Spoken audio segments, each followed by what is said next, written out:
አብዛኞቻችሁ ይህን ቪዲዮ የከፈታችሁት የፊት ለፊት ሽፋን ፎቶውን አይታችሁ ነው። እኔ ግን እላችኋለሁ ይህን ቪዲዮ እስከመጨረሻው አይታችሁ ካልወደዳችሁት ዲስላይክ አድርጉት። እንዲሁም ደግሞ እስከመጨረሻው አይታችሁ በጣም ጠቅሞኛል የምትሉ ከሆነ ላይክ አድርጉት። አብዛኛው ተማሪ እኔ ትምህርት አይሆንልኝም፣ ውጤቴ ዝቅ ያለ ነው፣ ትምህርት ቤት ለመሄድ ስነሳ ይደብረኛል፣ ክፍል ውስጥ ገብቼ አስተማሪ ሲያስረዳ ምንም ሳልሰማ እወጣለሁ፣ ሊያነብ ሲዘጋጅ ይደብረኛል፣ ትኩረት ማድረግም ያቅተኛል እና ሌላም ስል ይስተዋላል። እንግዲህ በዛሬው ቪዲዮ ላይ የቀረቡት እነዚህ መንገዶችን በመጠቀም እጅግ በጣም ውጤታማ ተማሪ መሆን ብቻ ሳይሆን በትኩረት ማጥናት እንድንችል ምን አይነት ክፍለ ጊዜዎችን ብናወጣ ውጤታማ እንደምንሆን እንዲሁም ደግሞ እስከዛሬ ሰምታችሁ የማታውቋቸው የክፍለ ጊዜ አደራደሮችን እንዲሁም ደግሞ ፕሬዘንቴሽን እና በፈተና ላይ ብቁ የሚያደርጉ አመለካከት ቀያሪ ሀሳቦች ላይ እንወያያለን። አንደኛ፣ ምክንያት ይኖራችሁ። ተማሪ ከሆናችሁ ብቁ የሆነ ምክንያት ይኖራችሁ። ከጎበዝ ተማሪ መለያ ባህሪያቶች ውስጥ አንዱ ከጀርባቸው የሚማሩበት በቂ ምክንያት አላቸው። አብዛኛውን ጊዜ ችግርን ማሸነፊያ መንገዶች ውስጥ አንዱ ምክንያት ነው። ትምህርት ሲያስጠላችሁ፣ ሲደብራችሁ እንዲሁም ደግሞ መቀጠል ሲከብዳችሁ ምክንያት ብላችሁ ያስቀምጣችሁትን ነገር ሁሉ ጊዜ ደጋግማችሁ አንብቡት። እርሱም ያበረታችኋል፣ እንደገና ወደ ሞድ እንድትገቡ እንዲሁም ደግሞ ወደ ትኩረታችሁ እንድትመለሱም ያደርጋል። በትምህርታችሁም እንድትበረቱ ያደርጋችኋል። መኪና ነዳጅ እንደሚያስፈልገው ሁሉ ለኛም ምክንያት ያስፈልገናል። ምክንያት ካላችሁ ወደፊት ትቀጥላላችሁ። ምክንያት ካላችሁ እንድትራመዱ ከኋላ ይገፋችኋል፣ ብርታትም ይሆናችኋል። ጂም ሮን እንዳለው if you have enough reason you can do the most incredible things ብሏል። ይሄ ማለት ከጀርባችሁ በቂ የሆነ ትልቅ ምክንያት ካላችሁ የማይመስል ወይም ሰዎች አይሆንም የማይመስል ነገር ነው የሚሉትን ነገር ማድረግ ትችላላችሁ። ለምሳሌ እንኳን እንውሰድ ብንል አሌክሳንደር ግራሃም ቤል ስልክን ከመፍጠሩ በፊት መስማት ለተሳናት እናቱ መስማት እንድትችል ሲመራመር የፈጠረው ፈጠራ የዓለምን አቅጣጫ ቀየረ። ሰዎች ከሀገር መልእክትን በፖስታ ለመላላክ መልእክተኛ ተዘጋጅቶ የሚላላክበትን ረጅም መንገድ አስቀርቶ በአጭር ደቂቃ ውስጥ መረጃን መለዋወጥ እንዲቻል አደረገ። ይህም ፈጠራ ስልክ ይባላል። ከዚህ የምንረዳው ነገር አንድ ነገር ቢኖር በቂ ምክንያት ካላችሁ ጎበዝ የማትሆኑበት ምንም ምክንያት እንደሌለ ነው። አንድ ታሪክ ልንገራችሁ። አንድ ልጅ ሁሉ ጊዜ ኳስ የሚለማመድበት እየሄደ ይለማመዳል። ነገር ግን በሚያሳየው እንቅስቃሴና ችሎታ አሰልጣኙም ሆነ የቡድን አጋሮቹ አይተማመኑበትም። በአንድ ወቅት ይህ ልጅ ለ2 ሳምንት ከሜዳ ርቆ ቆየ። ከ2 ሳምንት በኋላም ወደ ሜዳ ሲመለስ የእርሱ ቡድን የዋንጫ ጨዋታ ላይ ነበር። እርሱም ወደ አሰልጣኙ ሄዶ አስገባኝ እና ልጫወት አለው። አሰልጣኙም ምን ትቀልዳለህ እንዴ? እኔ አንተን አላውቅም? መች በደንብ ትችልና አንተን ማስገብቼ ቡድኔ እንዲሸነፍ አላደርግም አለው። ልጁም አሰልጣኙን እንዲያስገባው ጨቀጨቀው። በስተመጨረሻም አሰልጣኙ እንዲገባ ፈቀደለትና በሌላ ተጫዋች ተቀይሮ ገባ። ልጁም እንደገባ ጎሎችን አከታትሎ በማግባት ቡድኑ አሸንፎ ሻምፒዮን እንዲሆን አደረገ። ልጁም የቀኑ ኮከብ ሆነ። አሰልጣኙ ወደ ልጁ ቀርቦ አንተ ምን አዲስ ነገር አግኝተህ ነው ዛሬ እንዲህ ያለ ችሎታዬን ያሳየኸው ሲል ጠየቀው። ልጁም አባቴ ስለሚያየኝ ነው ብሎ መለሰለት። አሰልጣኙ ዞር ብሎ አካባቢውን ሲመለከት ማንም የለም። ግራ ስለገባው የት አለ አባትህ ብሎ ጠየቀው። ልጁም እንዲህ አለው፣ አባቴ ዓይነ ስውር ነበር፣ ሁል ጊዜ ልምምድ ቦታ እየመጣ ቁጭ ይል ነበር። እኔም ያንን ስለሚያስብ ብዙ አቅሜን ተጠቅሜ አልጫወትም ነበር። እርሱ ግን ከ2 ሳምንት በፊት ሞተ። አሁን ከላይ ሆኖ እንደሚያየኝ እርግጠኛ ስለሆንኩ ነው እንዲህ የተጫወትኩት አለው። የትምህርት ችሎታችሁንና ህይወታችሁን የሚቀይረው ትልቁ ነገር በየቀኑ ትምህርት ቤት መሄዳችሁ ብቻ ሳይሆን ምክንያታችሁ ነው። ምክንያት ይኑራችሁ ወዳጆቼ። ሁለተኛ፣ ባላችሁ ዕውቀት ለሌሎች ለመርዳት ወይም ማገዝ። ትምህርት ብዙ ጊዜ በዝምታ ወይም በደፈናው መቀመጥ የለበትም። የተማርነውን ትምህርት ያለ ተግባር ወይም ችግር መፍቻ ካላደረግነው የጋን ውስጥ መብራት ሆነናል ማለት ነው። ትምህርት ማለት ከአንዱ የተቀበልነውን ዕውቀት ወደ ሌላው ማስተላለፍ ማለት ነው። ስለዚህ ከተማርን በኋላ መተግበር እንኳን ቢያቅተን ለሚተገብሩት ማስተማር መቻል ይኖርብናል። ይህን የሚላችሁ አንዳች ምታታዊ ነገር እንዲሰሩበት ሳይሆን የተማርነውን ትምህርት ራሱ ለሌሎች በሚገባ ማስረዳት ከቻለን በራስ መተማመናችን ይጨምራል። እንዲሁም ያጠናነው ወይም የተማርነው ነገር ቶሎ እንዳንረሳ ያደርገናል። አልበርት አንስታይን እንዳለው አንተ የገባህን ነገር ለአንድ የ80 ዓመት አዛውንት እንዲሁም ደግሞ ለአንድ የ8 ዓመት ልጅ በሚገባ አስረድታቸው ከተረዱ ያ ነገር በደንብ ገብቷል ማለት ነው ብሏል። ስለዚህ በራስ መተማመናችሁና የትምህርት ውጤታችሁ እንዲጨምር ሌሎች ማስተማር ወይም ማስረዳት ይጠበቅብናል። ሌሎች ስታስተምሩ ወይም ስታስረዱ እናንተ የራሳችሁን ክፍተት ትማሩበታላችሁ። በዚህም መሰናክሎቻችሁን አጥርታችሁ ትመለከታላችሁ። መሰናክሎቻችሁን አወቃችሁ ማለት ደግሞ ምን ማስተካከል እንዳለባችሁ መፍትሄውን አወቃችሁ ማለት ነው። ምክንያቱም አንድ ተማሪ የተሰጠውን ጥያቄ ተረድቷል ማለት የመልሱን ግማሽ ወይም 50% ደርሶታል ማለት ስለሆነ ከዚህ ሁሉ መረሳት የሌለብን ግን ዕውቀታችንን በመጠቀም የተሻለች ዓለምን መፍጠር መቻል ይኖርብናል። የተሻለች ዓለምን መፍጠር ስላችሁ አንድ ታሪክ ልንገራችሁ። አንድ ሰው ዓለምን እቀይራለሁ ብሎ ተነሳ። ነገር ግን ቢል ቢሞክር አልሆንልህ አለው። ከዚያም በመቀጠል እንደውም ሀገሬን ነው መቀየር ያለብኝ ብሎ ቢሞክርም አልሳካ ይለዋል። በመቀጠልም አይ እኔ እንደውም ቀበሌን ነው መለወጥ ያለብኝ አለ። ነገር ግን እንዳሰበው ሳይሆን በጣም ከበደው። ነገር ግን በዚህ ጊዜ ሰውየው አንድ ነገር ተረዳ፣ ካለበት መጀመር እንዳለበት። እናንተም የተሻለች ዓለምን ለመፍጠር ከፈለጋችሁ ካላችሁበት ጀምሩ። መጀመሪያ ከቤት ቀጥሎ ወደ መንደር እያለ የጀመራችሁት የለውጥ ሂደት ዓለምን የማይቀይርበት ምንም ምክንያት የለም። ብቻ ካላችሁበት ጀምሩ። ሶስተኛ ትኩረታችሁን ስታጡ እነዚህን ሁለት ጥያቄዎችን ጠይቁ። አንደኛው አሁን የማደርገው ምንድነው? ሁለተኛው ደግሞ ቀጥዬ የሚያደርገው ምንድነው ብላችሁ ራሳችሁን ጠይቁ። አብዛኛው ጊዜ ትኩረታችንን የሚከፋፍለው በአንድ ጊዜ 2-3 ስራዎችን ስለምንሰራ ነው። ለምሳሌ መጽሐፍ ገልጠን እያነበብን ነው፣ በአንድ እጃችን ደግሞ ሶሻል ሚዲያ ከፍተናል፣ በአንድ ጎን ደግሞ ቲቪ ተከፍቷል። በእንዲህ አይነት ሁኔታ እንዴት በትኩረት ማጥናት የምንችለው? እስቲ ከላይ ያሉትን ጥያቄዎች እናብራራቸው። አሁን እያደረጋችሁ ያላችሁት ምንድነው? ማጥናት ነው? ማጥናት ከሆነ በሙሉ ትኩረታችሁ አጥኑ። ቀጥላችሁ የምታደርጉት ደግሞ መዝናናት ከሆነ በሙሉ ትኩረታችሁ ተዝናኑ። አንዳንድ ሰው በሙሉ ትኩረቱ እንኳን አይዝናናም። አንድ ሰው አንድ ክብረ በዓል ላይ የሚከበርበት ሄድና ሌላ ጊዜ ያየው እንዲደሰትበት በማለት ስልኩን ወይም ካሜራውን አውጥቶ መቅረጽ ይጀምራል። ነገር ግን የዝግጅት እርሱ ሳይዝናናበት ያመልጠዋል። ከቆይታም በኋላ የሆነ ቀን ስልኩ ስቶሬጅ ወይም ሚሞሪ ቦታው ሲሞላበት ወይም ሲይዝበት ቀድሞ የሚያጠፋው ያንን ፋይል ነው ወይም የቀረጸውን ቪዲዮ ነው። ሁልጊዜ በአንድ ነገር ላይ ብቻ ሙሉ ጉልበታችንን አውጥተን እናተኩር። ይሄ ነው እንግዲህ ሊቭ ዘ ሞመንት ማለት። በቃ ቅጽበቱን ኑሩ፣ አሁንን ማለት ነው። አንበሳ ከሁሉም እንስሳት የሚለይበት ምክንያት አንዱ ትኩረት ማድረግ መቻሉ ነው። አንበሳ አንዲት ሚዳቋ ካየ 1000 ሌላ ሚዳቆ ከፊት ቢመጡበት ዞር ብሎ አይ እርሱ ካያትና ከመረጣት በስተቀር። ልብ በሉ 10 ያባረረ እንዳይዝም። በ10 አቅጣጫ አንዴ ከመሄድ በአንድ አቅጣጫ 10 እርምጃ መራመድ ይሻላል። አንድ ሼፍ 10 አይነት ምግብ ከሚሰራ አንድ ምግብ ቢሰራ እጅግ በጣም ስለሚጠበብበት እጅግ በጣም ይጣፍጥለታል። ነገር ግን 10 አይነት በአንድ ጊዜ ሰራለሁ ስል ቅመሙ በእኩል ደረጃ ስለማይመጣጠን ብዙ ማርኪ አይሆንም። ስለዚህ በአንድ ነገር ላይ ፎከስ አድርጋችሁ ለመስራት ሞክሩ። አንድ ተናጋሪ እንደዚህ ይላል፣ ጊዜያችሁን በ3 ክፈሉት ይላል። አንደኛው ኤ፣ ሁለተኛው ቢ፣ ሶስተኛው ደግሞ ሲ ብላችሁ ክፈሉት ይላል። ኤ የምንለው ለእናንተ ኢምፖርታንትና ኤርጀንት ለሆኑ ጉዳዮች መድቡ። ይህም ማለት ለእናንተ አስፈላጊና አንገብጋቢ የሆነው ጉዳይ ትምህርታችሁ ወይም ስራችሁ ሊሆን ይችላል። ካላጠናችሁ ፈተና ላይ ጥሩ ውጤት አታመጡም። ጥሩ ውጤት ካላመጣችሁ ደግሞ ግሬዳችሁ ይበላሻል። ስለዚህ ጥናት ወይም ንባብ ቅድሚያ ሊሰጣቸው ከሚገቡ ጉዳዮች ውስጥ አንዱ ነው። በመቀጠል ደግሞ የምናየው የክፍለ ጊዜው አካል ቢ ነው። ቢ ማለት ደግሞ ለእናንተ ኢምፖርታንት ነው ግን ኤርጀንት አይደለም። ይህም ማለት ለእናንተ አስፈላጊ ቢሆንም ግን አንገብጋቢ አይደለም። ለምሳሌ ራስን ማሳደጊያ ቪዲዮዎችን ማየት፣ ከትምህርት ውጭ ያሉትን መጽሐፍት ማንበብ፣ ሌላም ሊሆን ይችላል። እነርሱም እናንተን ሊለውጡና ሊያሳድጋችሁ ይችላል። ነገር ግን እነርሱን አለማንበብ ወይም አለማየት በትምህርታችሁ ውጤት ላይ የሚያሳድረው ተጽዕኖ እዚህ ጋር የሚባል አይደለም። ሲ የሚባለው የጊዜ አጠቃቀም አካል ደግሞ ለእናንተ ኢምፖርታንትም ኤርጀንትም ያልሆኑ ጉዳዮች ናቸው። በውጤታችሁም ሆነ እናንተን የሚቀየር ደረጃ ላይ ምንም ሚና የላቸው። ለምሳሌ ፊልም እንደመመልከት፣ ሶሻል ሚዲያ እንደመጠቀም ያሉ ነገሮች ናቸው። አብዛኛው ሰው ግን ከኤ ይልቅ በቅድሚያ ሲ ላይ ያተኩርና በቀኑ መጨረሻ ላይ ስለ ኤ መሯሯጥ ይጀምራል። በዚህም ሁኔታ የሚሰራ ነገር አሪፍና ጥርት ያለ ስለማይሆን ዝቅተኛ ውጤትን ያገኛሉ። ተማሪዎችም ከሆነ የፈተና ጊዜ ማጥናት ይጀምራሉ፣ ወይም አሳይመንት ከሆነ ማስረከቢያ ቀኑ ሲደርስ ስለሚሯሯጡ ውጤታቸውም የዚህን ያህል አይደለም። ስለዚህ መቅደም ያለበትን አስቀድሙ። እርሱም ለእናንተ ኢምፖርታንትና ኤርጀንት የሆነው ጉዳይ መሆን አለበት። አራተኛ ምን ማሳካት እንደምትፈልጉ ጥርት አድርጋችሁ ይወቁት። አብዛኛው ተማሪ በትምህርት ምን አይነት ውጤት ታመጣለህ ስትሉት ጥሩ ውጤት አመጣለሁ ይላችኋል። ይህ ግን በቂ መልስ አይደለም። ጎበዝ ተማሪዎች ከሰነፍ ተማሪዎች የሚለዩበት አንዱ ምክንያት ይሄ ነው። በቃ በትምህርት ይሄን ያህል ነው የሚያመጣው ብላችሁ ቁረጡ። ነገር ግን ያለበለዚያ መድረሻውን በእንቅጩ ያላወቀ ተጓዥ ትሆናላችሁ። ይሄን ስላችሁ ከእናንተ አቅም በላይ የሆነ ከፍተኛ ግምት አታስቀምጡ። ምክንያቱም አብዛኛው ተማሪ የሚደክመውና ወደ ተግባራ በፍጥነት የማይገባበት ምክንያት ከእርሱ አሁናዊ አቅም ጋር የማይመጣጠን ቅድመ ግምትና ግብ ስለሚያስቀምጥ ነው። ሌላው ጎበዝ ተማሪዎችን ከሰነፍ ተማሪዎች የሚለዩበት መንገድ ግባቸውን ጥርት አድርገው ማስቀመጣቸው ብቻ ሳይሆን ለግባቸው ቀን ከሌት መልፋታቸው ነው። በቃ ሁልጊዜ ጥረት ላይ ናቸው። አንድ ምሳሌ እንገራችሁ። ለምሳሌ እናንተ ስራ ለመቀጠር ሲቪ አስገብታችኋል እንበል።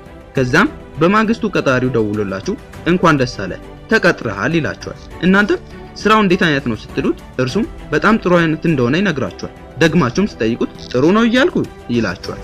እሺ ደሞዝ ትሉታላችሁ። እርሱም አሁንም መልሶ በጣም ጥሩ ደሞዝ እንደሆነ ይነግራችኋል። ደግማችሁ ስትጠይቁት በቃ ጥሩ ነው ይላችኋል። በዚህ ጊዜ እናንተ መጠራጠር ትጀምራላችሁ። ይሄ ሰውዬ ሊያጭበረብረኝ ነው እንዴ እንደማለት ትጀምራላችሁ።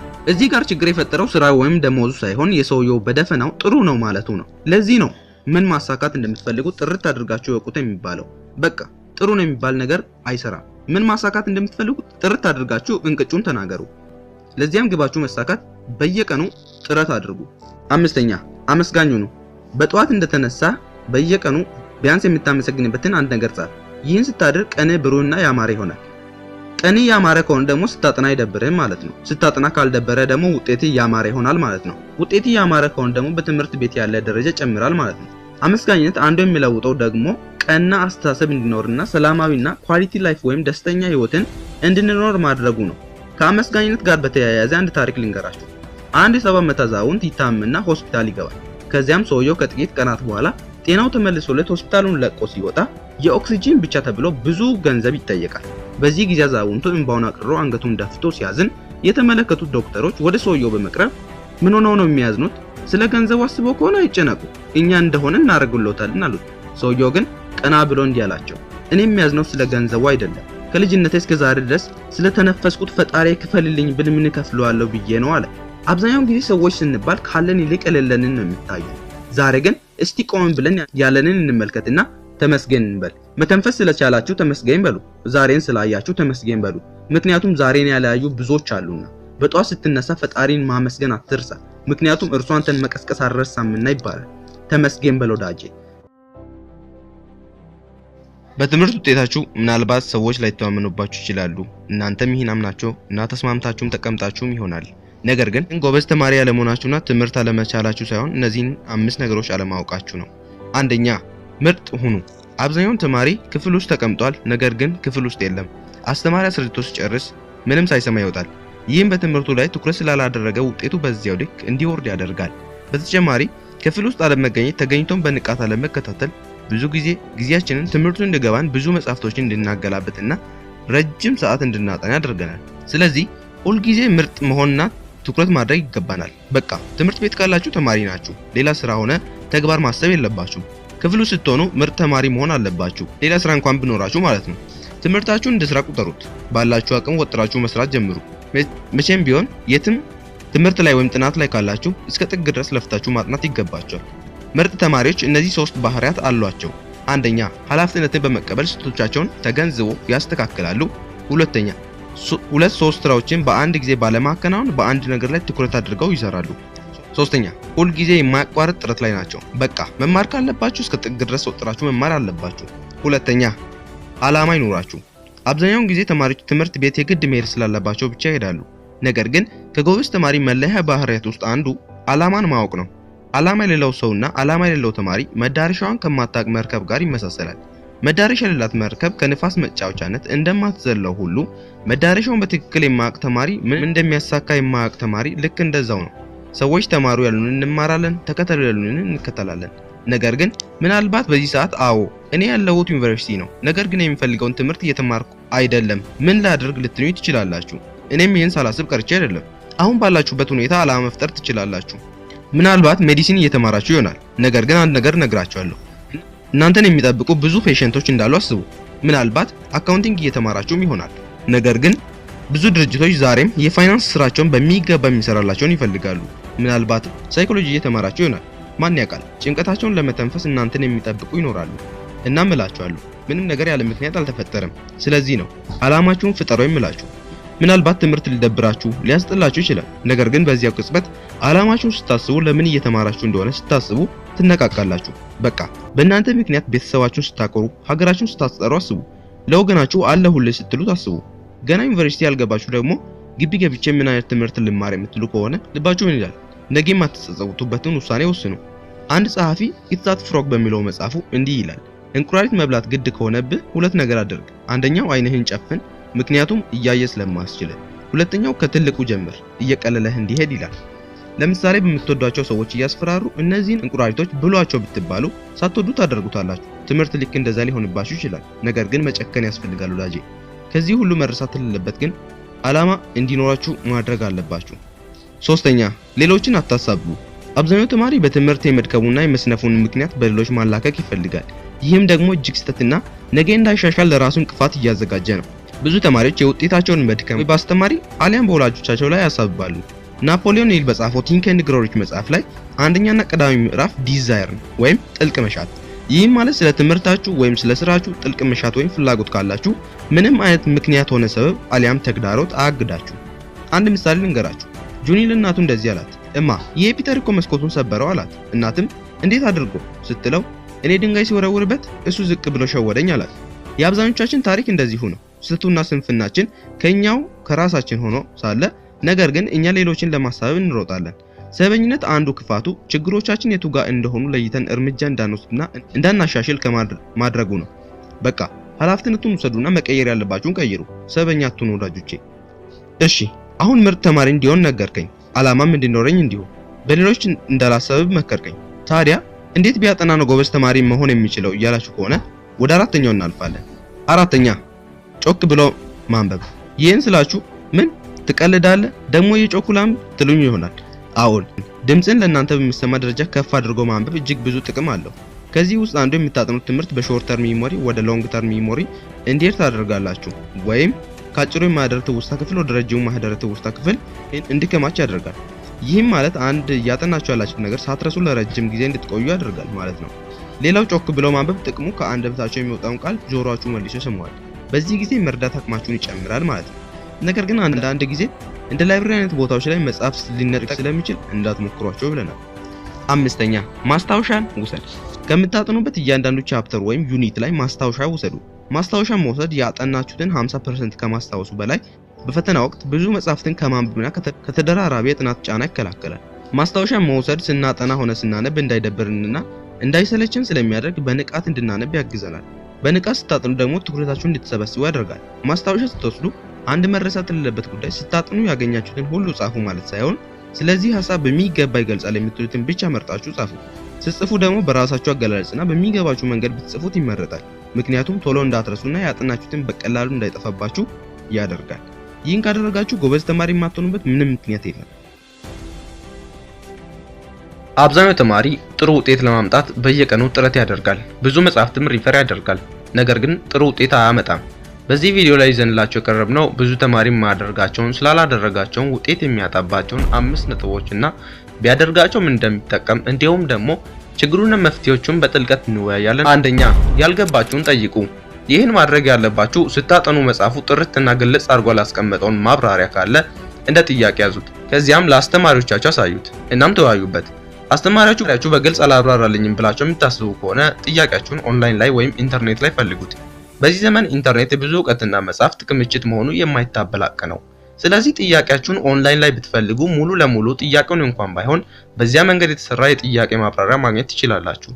ጥያቄ አብዛኛውን ጊዜ በትምህርቱ ላይ ያለንን ችሎታ ከማሳደጉም በላይ የምናጠናው ትምህርት ለረጅም ጊዜ እንዳንረሳውና ባስፈለገን ሰዓት እንድንጠቀምበት ያደርገናል። ሌላው ደግሞ አብዛኛው ተማሪ በአንድም በሌላም ምክንያት ክፍል ውስጥ ያልገባውን መጠየቅ ይፈራል። ከነዚህ ምክንያቶች ውስጥ አንዱና ዋነኛው የተማሪዎች ዓይንና ትኩረት እንዳያሸብረው ከመፍራት ሲሆን ወይም ጥያቄ የወርድና ተራ ቢሆንስ ብሎ ከመስጋትም ይመነጫል። አሊያም ይሄን አታውቅም እንዴ እንዳንባልም ይሆናል። እኛም ይሄን የመሳሰሉ ነገሮችን በመፍራት ያልገባንን ሳንጠይቅ እንወጣለን። በዚህም ተጎጂዎቹ እኛ እንሆናለን። አንድ ከኔልሰን ማንዴላ የሚወድለት አባባል አለ። ጀግና ማለት የማይፈራ ማለት አይደለም፣ ነገር ግን ፍርሃቱን የሚጋፈጥ ነው ይለናል። ነገር ግን ታሪክ ቀያሪና በትምህርታችሁ ለውጥ የምታመጡበት እንዲሁም በህይወታችሁ አስቸጋሪ ነገሮችን የምታልፉበት መንገድ ፍርሃትን መጋፈጥ ነው። ፍርሃትን መጋፈጥ ማለት እኛን ሊለውጡና ሊያሳድጉን የሚችሉ ነገሮችን ለማድረግ መድፈር ነው ብዬ አምናለሁ። አንድ ታሪክ ልንገራችሁ። አንድ ታሳሪ ወንጀለኛ የሞት ፍርዱን ለመቀበል ወደ ንጉሱ አቀረቡት። ንጉሱ ወንጀለኛውን አይቶት አሁን 2 ምርጫ ሰጣለሁ። አንደኛው ይሄ የምታየውን ገመድ ውስጥ ገብተህ መሞት ሲሆን ወይም ሁለተኛ ላይ ያለውን ከጥቁሩ በር ጀርባ ያለውን ትቀበላለህ አለው። ወንጀለኛው ማሰብ አደረገና ከጥቁሩ በር ጀርባ ያለው ነገር ስለማያውቀውና ስላስፈራው አንደኛውን ምርጫ ወይም ገመዱን መረጠ። ለካስ ወንጀለኛው አላወቅም እንጂ ከጥቁሩ በር ጀርባ ያለው በሩ ሲከፈት አውላላ ሜዳና ነፃነት ነበር። እናም ወዳጆቼ ፍርሃታችሁን ተጋፍጣችሁ መጠየቅ ያለባችሁን ጥያቄ ጠይቁ። ያልገባችሁን ከአስተማሪ ወይም ከተማሪ ጠይቆ መርዳት ብልህነት እንጂ ሞኝ አያስብልም። ሁሌም በዚህ ቻናል እንደምንለው አንዱ ያላወቀውን አንደኛው ላያውቅ ይችላል። ስለዚህ ጠይቆ መርዳት ብልህነት ነው። ሁሉንም ማወቅ አይጠበቅባችሁም። ፈጣሪ ብቻ ነው ሁሉን አዋቂ። እንደ አንዳንድ ሰው አውቃለሁ ያልክ እውቀትን አትክፋ። በቃ የማታውቀውን አታውቅም። ስለዚህ ነው መጠየቅ ያለብህን ጠይቀህ በጥልቀት መረዳት ያለብህ። ምናልባት ሳትጠይቅ ያለፍከው ጥያቄ ፈተና ላይ ቢመጣም ምን ነው ያኔ በጠየቅኩ ማለት አይቀርም። በዚያ ጥያቄ ብትወድቅ ማንን ታሳብባለህ? ማንንም። ስለዚህ መጠየቅ ካለባችሁ ጠይቁ። ሁለተኛ ራሳችሁን ጠይቁ። አብዛኛው ተማሪ መጽሐፉን እንደገለጠ በአንድ ጊዜ ዘሎ ወደ ጥናት ይገባል። ይህ አስፈላጊ ቢሆንም ግን ተገቢና ትክክለኛ አይደለም። እና ምን እናድርግ የምትሉኝ ከሆነ ጥያቄ አውጡላችኋለሁ። ይሄንን ማድረግ ያለባችሁ ወደ ጥናት ከመግባታችሁ በፊት የምታጠኑት መጽሐፍ ልታጠኑ የመረጣችሁትን ክፍል በቅድሚያ የገረፍታ ንባብ አድርጉበት። በመቀጠልም የምታጠኑበት ቦታ ላይ ርዕስና ንዑስ ርዕሶቹ ላይ በመመስረት ጥያቄዎቹን አዘጋጁ። ለምሳሌ የምታጠኑት ኢትዮጵያን ቶፖግራፊ ወይም ኢትዮጵያን ላንድ ፎርም ከሆነ ማውንቴን፣ ቫሊ እና ፕላቲዮ የመሳሰሉ ርዕሶችን ታገኛላችሁ። እናንተም በእነዚህ ርዕሶችና ከነዚህ ርዕሶች በታች በተዘረዘሩ ንዑስ ርዕሶች ላይ ተመርኩዛችሁ ጥያቄዎችን ማውጣት አለባችሁ። በመቀጠልም ቅድም በገረፍታ ንባብ ያደረጋችሁትን ገጾች ዲፕሊ ወይም በጥልቀት ማጥናት ጀምሩ። ከዚያም ጥናታችሁን ስትጨርሱ ቅድም ያወጣችኋቸውን ጥያቄዎች ስሯቸው። ይህንን ማድረጋችሁ ጥቅሙ ያጠናችሁት ትምህርት ከውስጣችሁ ሳይጠፋ ለረጅም ጊዜ እንዲቆይና ለፈተና ጊዜ በብቃት እንድንዘጋጅ ያደርገናል። ጥያቄ ማውጣት ከዚህም በተጨማሪ ያጠናችሁትን እንድትረዱና እንዲገባችሁ ያደርጋል። ያጠናችሁት ከገባችሁ ደግሞ ፈተና ላይ ምርጥ ውጤት አመጣላችሁ ማለት ነው። ፈተና ላይ ደግሞ ጥሩ ውጤት ካመጣችሁ የትምህርት ደረጃችሁን አሻሻላችሁት ማለት ነው። የትምህርት ደረጃችሁ ከተሻሻለ ደግሞ ጎበዝ ተማሪ ናችኋል ማለት ነው። ሶስተኛ፣ ትንንሽ ግቦችን አስቀምጡ። እስቲ አንድ ጥያቄ ልጠይቃችሁ። በዝሆን ተነክሶ የሞተ ሰው አይታችሁ ታውቃላችሁ እንዴ? ከመጀመሪያው ዝሆን መቼ ይናከሳል ልትሉኝ ትችላላችሁ። ትክክልም ናችሁ። ነገር ግን በትንሿ የወባ ትንኝ ተነክሰው ሚሊዮኖች አልቀዋል። ወዳጆቼ፣ በዚህ ዓለም ላይ ስኬታማውን ከወዳቂው ጎበዙን ከሰነፉ የሚለየው በየቀኑ የምናሳልፋቸው ትንሽ ውሳኔዎች ናቸው። አንድ የውሃ ጠብታ ባልዲ ሞላል ይባል የለ? በቃ በትንሹ ጀምሩ። ምክንያቱም ዛሬ የምታሳልፉት ትንሽ ውሳኔዎች እና የምታደርጓቸው ትንንሽ ድርጊቶች ነገ ትልቁና የእናንተን መዳረሻ ገነባሉ። ብዙ ጊዜ ነገሮችን ነገ ያደርጋለሁ ወይም ነገ ይፈጽማለሁ የምትሉ ከሆነ እና ቸልተኛ ከሆናችሁ በየቀኑ ትንሽ ግቦችን በማስቀመጥ እነርሱን እያሳካችሁ ራሳችሁን ማሳደግ ይገባችኋል። ለምሳሌ ለቀጣይ 25 ደቂቃዎች ለማጥናት እቅድ ካላችሁ ባስቀምጣችሁት የጊዜ ገደብ የምታጠኑበትን ገጽ ወይም ቦታ ጥርት አድርጋችሁ ተረዱ። ይህም በትምህርቱ ላይ ላቅ ያለ እውቀት እንዲኖራችሁ ያደርጋል። ብቻ በትንሹ ጀምሩ። በትንሹ ስትጀምሩ ግን በጥልቀትና በትኩረት መሆን አለበት። ዛሬ ጀምራችሁ ትንሽ የጥናት ጊዜ ነገ የጨመረች ሄዳ እናንተን ጎበዝ ተማሪ የማታደርግበት ምንም ምክንያት የለም። የምትሰራው ስራ ወይም የምታጠናው ሰዓት ትንሽ ነው ብለህ አትናቀው። ምክንያቱም ትልቁን ህንጻ የሚገነቡት ትንሽ ብሎኬቶች ናቸውና። ምናልባት እኔ እኮ አንባቢ አይደለሁኝም አጥንቼም አላቅም ምን ላድርጋችሁ የምትሉኝ ከሆነ አንድ ነገር እነግራችኋለሁ። በትንሹ ጀምሩ። ምክንያቱም በአንድ ጊዜ በትልቁ የምትጀምሩ ከሆነ ከአእምሮ ስርዓታችሁ ጋር ስላልተዋሃደ ከጥቂት ጊዜያት በኋላ ታቆሙታላችሁ። ለዚህ ነው በትንሹ ጀምሮ የምላችሁ። ትልቁን ፎቅ ገነባዋለሁ ብለ መጨነቅ የለብንም። ነገር ግን አንዷን ጡብ በሚገባ አስተካክዬ አስቀምጠዋለሁ እንበል። ወዳጆቼ፣ ትልቁን መጽሐፍ ካልጨረስኩ ብለን መታገል አይጠበቅብንም። ነገር ግን አንዷን ገጽ በሚገባ ተረድቼ አልፋለሁ እንበል። ሌሎቻችሁ ደግሞ ታጠናላችሁ፣ ነገር ግን ረጅም ሰዓት አታጠኑ። እናንተ ደግሞ ማድረግ ያለባችሁ በምታጠኑበት ደቂቃ ላይ ወይም በየቀኑ የ5 ወይም የ10 ደቂቃ ጭማሪን አድርጉ። ይህን ስታደርጉ የጊዜ ጉዳይ ነው እንጂ ረጅም ሰዓት ማጥናት የእናንተ ልምድ ይሆናል። ይህንን ስላችሁ ደግሞ በየጥናታችሁ መሃል ረፍት እያደረጋችሁ መሆን አለበት። ለትንሹ ነገር የምንሰጠው ቦታ ትልቁን መዳረሻ ይወስኑታል። በትንሹ የታመነ በትልቁ ይሾማል ይባል የለ? ልክ እንደዛ ማለት ነው። አራተኛ፣ በተለያየ መልኩ መረዳት። አብዛኛው ተማሪ አንድ ያነበውን ጥናት ልክ እንዳነበው በቀጥታ ይቀበላል። ነገር ግን ጭንቅላታችን መረጃዎችን ለማከማቸት ብቻ ሳይሆን የተፈጠረው ፕሮሰስም ለማድረግ ጭምር ነው። ስታጠኑ ምናባዊ ወይም ምስላዊ አድርጉት። ይህን ስታደርጉ ያጠናችሁት ጥናት በቀላሉ እንድትይዙት ያደርጋል። የምታጠኑትን ትምህርት ዝም ብሎ ከመቀበል በቀላል መንገድ ትርጉም እየሰጡ መርዳት ያስፈልጋል። ይህን ስላችሁ ለእናንተ በሚመቻችሁና በሚቀላችሁ መንገድ ለመግለጽ ሞክሩ። ሌላው ያጠናችሁትን ጥናት ካልገባችሁ የተለያዩ መጽሐፍቶችን ሪፈር ማድረግ እንዲሁም ከዚህም በላይ በዚያ ጥናት ዙሪያ የተዘጋጁ ቪዲዮዎችን መመልከት እጅግ በጣም አስፈላጊ ነው። ምክንያቱም አብዛኛውን ጊዜ ጭንቅላታችን ከሰማነውና ካነበብነው በላይ ያየነውን ነገር ለመርሳት እጅግ በጣም ስለሚከብደን ነው። ለምሳሌ አንድ ታሪክን በጽሁፍ ብታነቡ ነው ወይስ በትረካ ብታዳምጡት ወይስ በፊልም መልክ ብታዩት ነው ቶሎ የማትረሱት? እርግጠኛ ነኝ መልሳችሁ አንድ ነው፣ እርሱም በፊልም መልክ መመልከት። ምክንያቱም ጭንቅላታችን ከሰማነው ይልቅ የሚያየውን በደንብ ስለሚያስታውስ። ውጤታችሁን ማሳደግ የምትፈልጉ ከሆነ ነገሮችን በተለያየ መንገድ መረዳት ምርጥ መፍትሄ ነው። አምስተኛ፣ ለሰዎች አስረዱ። አብዛኛው ተማሪ ያጠናውን ነገር ለሰዎች ሳያስረዳ ይቀመጣል። አንዳንድ ጊዜም እጅግ ውስብስብ የሆኑ ቶፒኮች ላይ ሲደርስ በደፈናው አድበስብሶ ያልፋል። በዚህም ተማሪው ከነዚያ ቦታዎች ላይ ወጡ ጥያቄዎችን በሚገባ ባለመመለሱ ምክንያት ውጤቱ ሲወርድበት ይታያል። ይህም ትክክል አይደለም። ተማሪዎቹ በቶሎ የማይዙና ውስብስብ የሆኑ ቶፒኮች ላይ ሲደርሱ ለሰዎች ማብራራትና ማስረዳት አለባቸው። ይህን ማድረግ ያለባችሁ ለሰዎች ስናስረዳ ለነርሱ ስንል በጣም ተጨንቀንና ተጠበን ስለምናስረዳ በዛ መሃል እኛ ያልገባንን ነገር እንማርበታለን ማለት ነው። ለሌሎች ማስረዳት በምንማረው ትምህርት ውጤታማ እንድንሆንና ያንን የትምህርት አይነት ማስተር እንድናደርገውና እንዳንረሳው ያደርገናል።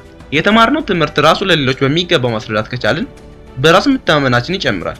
እንዲሁም ያጠናነው ወይም የተማርነው ነገር ቶሎ እንዳንረሳ ያደርገናል። አልበርት አንስታይን እንዳለው አንተ የገባህን ነገር ለአንድ የ80 ዓመት አዛውንት እንዲሁም ለአንድ የ8 ዓመት ልጅ በሚገባ አስረድታቸው ከተረዱ ያ ነገር በደንብ ገብቷል ማለት ነው ይላል። ስለዚህ በራስ መተማመናችሁና ትምህርት ውጤታችሁ እንዲጨምር ሌሎችን ማስተማር ወይም ማስረዳት ይጠበቅብናል። ለሌሎች ስታስተምሩ ወይም ስታስረዱ እናንተ ራሳችሁን ክፍተት ትማሩበታላችሁ።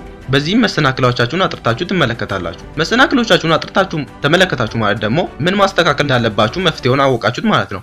ምክንያቱም አንድ ተማሪ የተሰጠውን ጥያቄ ተረድቷል ማለት የመልሱን ግማሽ ወይም 50% ደርሶታል ማለት ስለሆነ። ስለዚህ ለሰዎች ማስረዳት የመረዳትና ያለመርሳት ችሎታችንን የሚያሳድግ ከሆነ ለምን አንሞክረው? እያስተማሩ መማር ማለት ያለ አንድን ትምህርት ለሰዎች ስታስረዱ በደንብና በግልጽ ማስረዳት ካልቻላችሁ ያ ነገር ሲጀምር አልገባችሁም ማለት ነው። ይህን ማድረግ ራሳችሁን እንደመፈተሽ አድርጋችሁ መውሰድ ትችላላችሁ። በህይወታችን ውስጥ ጊዜ እጅግ ዋጋ ሊሰጠው የሚገባ ጉዳይ ነው። ጊዜ ጥላል ጊዜ ያነሳል ሲባል ሰምታችሁ ይሆናል። እውነት ነው። ጊዜን ከተጠቀምንበት ከፍ ሊያደርገን ሲችል ካልተጠቀምንበት ደግሞ ሊጥለን ይችላል። ለመሆኑ ጊዜን በሚገባ መጠቀም ማለት ምን ማለት ነው? ጊዜን በሚገባ መጠቀም ማለት በተሰጠን 24 ሰዓት ውስጥ የምንፈልገውና የሚያስፈልገንን ነገር በሚገባና በትክክለኛ ሁኔታ ማሳካት ነው ብዬ አምናለሁ። አይታችሁ ከሆነ አብዛኛውን ጊዜ ቀናችን በምን እንዳለቀ እንኳን ሳናቅ ይመሻል። እኛም ዛሬ ግን ምን ሰራዋል እንልና ራሳችንን እንጠይቃለን። ይህም ትምህርት ላይ ከሆነ ምንም ሳናጠናና ሳናነብ ይመሻል ማለት ነው። በዚህ ምክንያት ሳንወድ በግድ ውጤታችን እንዲወርድ እናደርጋለን። እንግዲህ በዛሬው ቪዲዮ ላይ ይዤላችሁ የቀረብኩት ጊዜያችንን በአግባቡ አብቃቅተን እንዴት ውጤታማ ተማሪ መሆን እንደምንችል እንዲሁም ትንሽ አጥንተን እንዴት ጎበዝ ተማሪ መሆን እንደምንችልና አብዛኛውን ስኬታማ ተማሪዎች የሚስማሙበትን የአጥናን ስልት እንማማርበታለን። አንደኛ፣ በቀን ውስጥ ማከናወን ያሉባችሁ ነገሮች ጻፉ። አንድ መኪና ቢሰጣችሁና መኪናው መሪ ባይኖረው ምን ይሰማችኋል? እስቲ አስቡት። አብዛኞቻችን ውሏችን ልክ እንደዚሁ ነው። የሚመራንና የሚገራን ነገር ያስፈልጋል። አብዛኞቻችን ቀናችንን እንዲሁ በዘፈቀደ እንውላለን። ይህም አንዴ ሶሻል ሚዲያ እየተጠቀምን አንዴ ቲቪ እያየን ሲያስፈልገን ከጓደኞቻችን ጋር ወሬ እየጠረቀን እንድንልና ሲመሽ ዛሬ ምን ሰራው አልኩ ብለን እንድናስብና ራሳችንን እንድንጠይቅ ያደርገናል። ይህም የበታችነት ስሜትን እንዲሰማን ከማድረጉም በላይ በሚገባ አጥንተን ውጤታማ ተማሪ እንዳንሆን ያደርገናል። ራሳችንን ለሁሉም ነገር ክፍት ስላደረግን የመጣው ነገር ሁሉ ይስበናል። እኛም እጃችንን ክፍት ስላደረግን ያገኘነውን ሁሉ እንዘግናለን። በዚህም ምክንያት በሚደርስብን የውጤት መውረድ ምክንያት እጅግ በጣም እናዝናለን። ለዚህ ነው በቀናችሁ ውስጥ ምን እንደምታደርጉ ምን እንደምታሳኩ ጻፉ የምላችሁ። በምሽት ከመተኛታችሁ በፊት ነገ እንዲህ ያደርጋለሁ ብላችሁ ጻፉ። ያም እናንተን በማግስቱ ቀናችሁን በምርጥና በተሟላ ሁኔታ እንዲሁም ደግሞ በትክክለኛው መንገድ እንድትጠቀሙበት ያደርጋል። ከዚህም በተጨማሪ ውጤታማ እንድትሆኑ ያደርጋል። ቀናችሁን በውጤታማ መንገድ መጠቀማችሁ በትምህርታችሁ ሆነ በቢዝነሳችሁ ከሰዎች ጋር ባላችሁም ግንኙነት እንዲሁም በብዙ ህይወታችሁ ዘርፎች ላይ ውጤታማና ስኬታማ እንድትሆኑ ያደርጋችኋል። በቃ ይሄን ለስራ፣ ይሄን ለጥናት፣ ይሄን ለመዝናናት ብላችሁ ጊዜያችሁን ከፋፍሉ። ተራ ውሎን መዋል አቁሙ። ምክንያቱም ጎበዝ ተማሪ በጊዜው የማይደራደርና ጊዜውን በከንቱ የማያጠፋ በመሆኑ መቼም ቢሆን ጊዜያችሁን ለማይረባና እናንተን ከፍ ለማድረግ ነገር አሳልፋችሁ አትስጡ። ከቻላችሁ ተፈላጊ ሁኑ። ሁለተኛ፣ ጊዜያችሁን ወደ ትንንሽ ስራዎች ክፈሏቸው። አብዛኛው ተማሪዎች ለረጅም ሰዓት ስላጠኑና ከወረቀት ጋር ስለታገሉ ውጤታማነትን የሚያገኙ ይመስላቸዋል። ነገር ግን እውነታው እንደዛ አይደለም። ትምህርትን እንደ ከባድ ነገር አትመልከቱ። ይህም ማለት ጊዜያችሁን ስትከፋፍሉ የጥናት ወይም የስራ ጊዜያችሁን በአንድ ወጥ የጊዜ ገደብ ውስጥ ሳይሆን ወደ ተለያዩ ትንንሽ ጊዜዎች ለውጧቸው። ይህም እጅግ በጣም በደስታና እንደ ጌም ወይም እንደ ጨዋታ የቆጠራችሁት እንድታጠኑ እንዲሰሩ ያደርጋችኋል። ይህም በአንድ ነገር እጅግ ልክፍ ብላችሁ በፍቅር እንዲሰሩት ያደርጋችኋል። ለምሳሌ ስታጠኑ የተወሰነ ሰዓት ጠዋት፣ የተወሰነ ሰዓት ደግሞ ከሰዓት፣ በመቀጠልም ማታ ያደረጋችሁ ማጥናት ይገባችኋል። ይህን ማድረጋችሁ ጥናቱ በአንድ ጊዜ ሸክም እንዳይሆንባችሁና እንዳትጨናነቁ ይረዳችኋል። በተከፋፈለ ጊዜ ገደብ ስታጠኑ ሁሌም በመነቃቃትና በአዲስ ሞራል ወደ ጥናቱ እንድትገቡ ያደርጋችኋል። ጭንቅላታችን ደግሞ በአንድ ጊዜ ብዙ መረጃ እንድንጭንበት አይፈልግም። እናንተ እያነባችሁ ያላችሁ ይመስላችኋል፣ ግን በማግስቱ ብዙ ነገር ረስታችሁ ራሳችሁን ታገኙታላችሁ። ለዚህ ነው በትንሽ ክፍልፋይ ብዙ መረዳት የሚገባል። ይህን ስታደርጉ ጊዜያችሁን በሚገባ መቆጣጠርና ማኔጅ ማድረግ ትችላላችሁ። ሶስተኛ፣ ራሳችሁን ገምግሙ። ሁልጊዜ ማታ ከመተኛታችሁ በፊት የቀን ግባችሁን መጻፊያ ላይ በቀናችሁ ያሳካችሁትን ነገር አርሙ። ይህን ማድረጋችሁ በራስ መተማመናችሁና የውስጥ ሞራላችሁን ያነሳሳል። በዚህም ይበልጥ ለመስራትና ጨምራችሁ ወደ ተግባር እንድትገቡ ያነቃቃችኋል። በየቀኑ ይህን ስታደርጉ የሆነ ቀን ላይ የተግባር ሰው ትሆናላችሁ። ይህን ስታደርጉ ሌላው የምታገኙት ነገር የአሸናፊነትና የአድራጊነት ስሜት እንዲሰማችሁ ያደርጋል። ወደፊት እንድትገፉም ያበረታታችኋል። ይህንም ለ21 ቀን በማድረግ ልማድ መገንባትና ራሳችሁን እጅግ በጣም ውጤታማና ስኬታማ ተማሪ ማድረግ ትችላላችሁ። አራተኛ፣ በእረፍት ማጥናት። ይህን ስላችሁ ከሁለተኛው ነጥባችን ጋር አታያይዙት። ሁለተኛው ነጥብ በተለያየ ጊዜ ልዩነት እንድታጠኑ ሲሆን ይህም ደግሞ በተከፋፈለ ደቂቃ ልዩነት በእረፍት ማጥናት ነው። ሪሰርቾች እንደሚሉት ከ30 እስከ 45 ደቂቃ አጥንቶ የ10 እና የ15 ደቂቃ እረፍት ማግኘት በአስገራሚ ሁኔታ የተማሪዎችን ችሎታና ብቃት እንዲሁም ትኩረት እንደሚጨምር ገልጸዋል። ጭንቅላታችን እንደ ስልክ ባትሪ ውሰዱት። ረጅም ደቂቃ ባጠናን ቁጥር የመያዝና የማገናዘብ አቅሙ እየቀነሰ ይሄዳል። ለዚህ ነው እረፍት መውሰድ የሚያስፈልገን። እረፍት ስትወስዱ ማድረግ ያለባችሁ የምትወዱትን ምግብ እንደመመገብ አሊያም ከምታጠኑበት ተነስታችሁ ወክ ማድረግ አለባችሁ። እረፍት ስናደርግ ትኩረታችንን የመሰብሰብና በሙሉ ኃይል ወደ ጥናት የመመለስ እድላችንን ከፍ እናደርጋለን። አይ እኔ እንኳን የዚህን ያህል ትኩረት ማድረግ አልችልም፣ ደቂቃው እጅግ በዛ የምትሉ ከሆነ ፖሞዶሮ ቴክኒክን መጠቀም ትችላላችሁ። ይህም ቃል የመጣው ከጣሊያንኛ ሲሆን ቲማቲም እንደማለት ነው። የጥናት ጊዜያችሁን እንደ ቲማቲም ቁርጥ መከፋፈል አለባችሁ። ይሄም ማለት የጥናት ጊዜያችሁን ወደ ትናንሽ ደቂቃዎች ርዝማኔ መቀየር ይጠበቅባችኋል። ይህም ለ25 ደቂቃ አጥንቶ የ5 ደቂቃ እረፍት መውሰድና ተመልሶ ወደ ጥናት የመመለስ ቴክኒክ ነው። ይህም ቴክኒክ ለ4 ተከታታይ ጊዜያት ከተገበራችሁ በኋላ የ10 ወይም የ15 ደቂቃ እረፍትን መውሰድ ይጠበቅባችኋል። ይህም የጭንቅላታችሁን ፓወር ከፍ በማድረግ ትኩረት የማድረግ አቅማችሁን በመጨመር እጅግ በጣም ውጤታማ ተማሪ እንድትሆኑ ያደርጋችኋል። አምስተኛ ራሳችሁን ሸልሙ።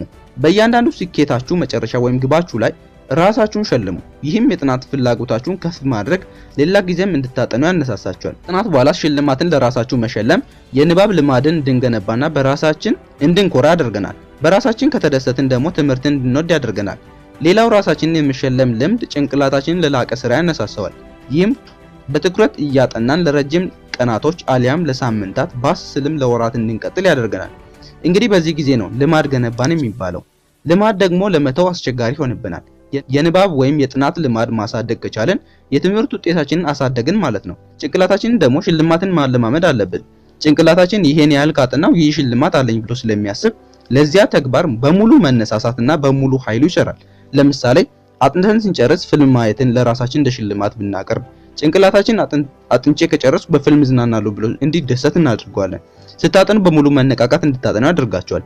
የእናንተም በራስ መተማመናችሁ ይጨምራል። ምክንያቱም እናንተ ስራችሁን በሚገባ ስላከናወናችሁ መዝናናት የሚገባችሁ ሰዎች ስለሆናችሁ።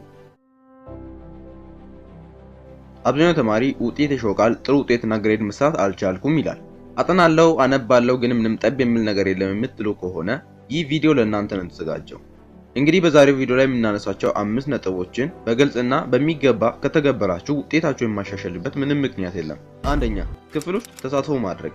ክፍል ውስጥ ተሳትፎ ማድረግ ጥቅሙ ምንድነው ካላችሁ ሁለት ዋና ጥቅሞችን ይሰጠናል።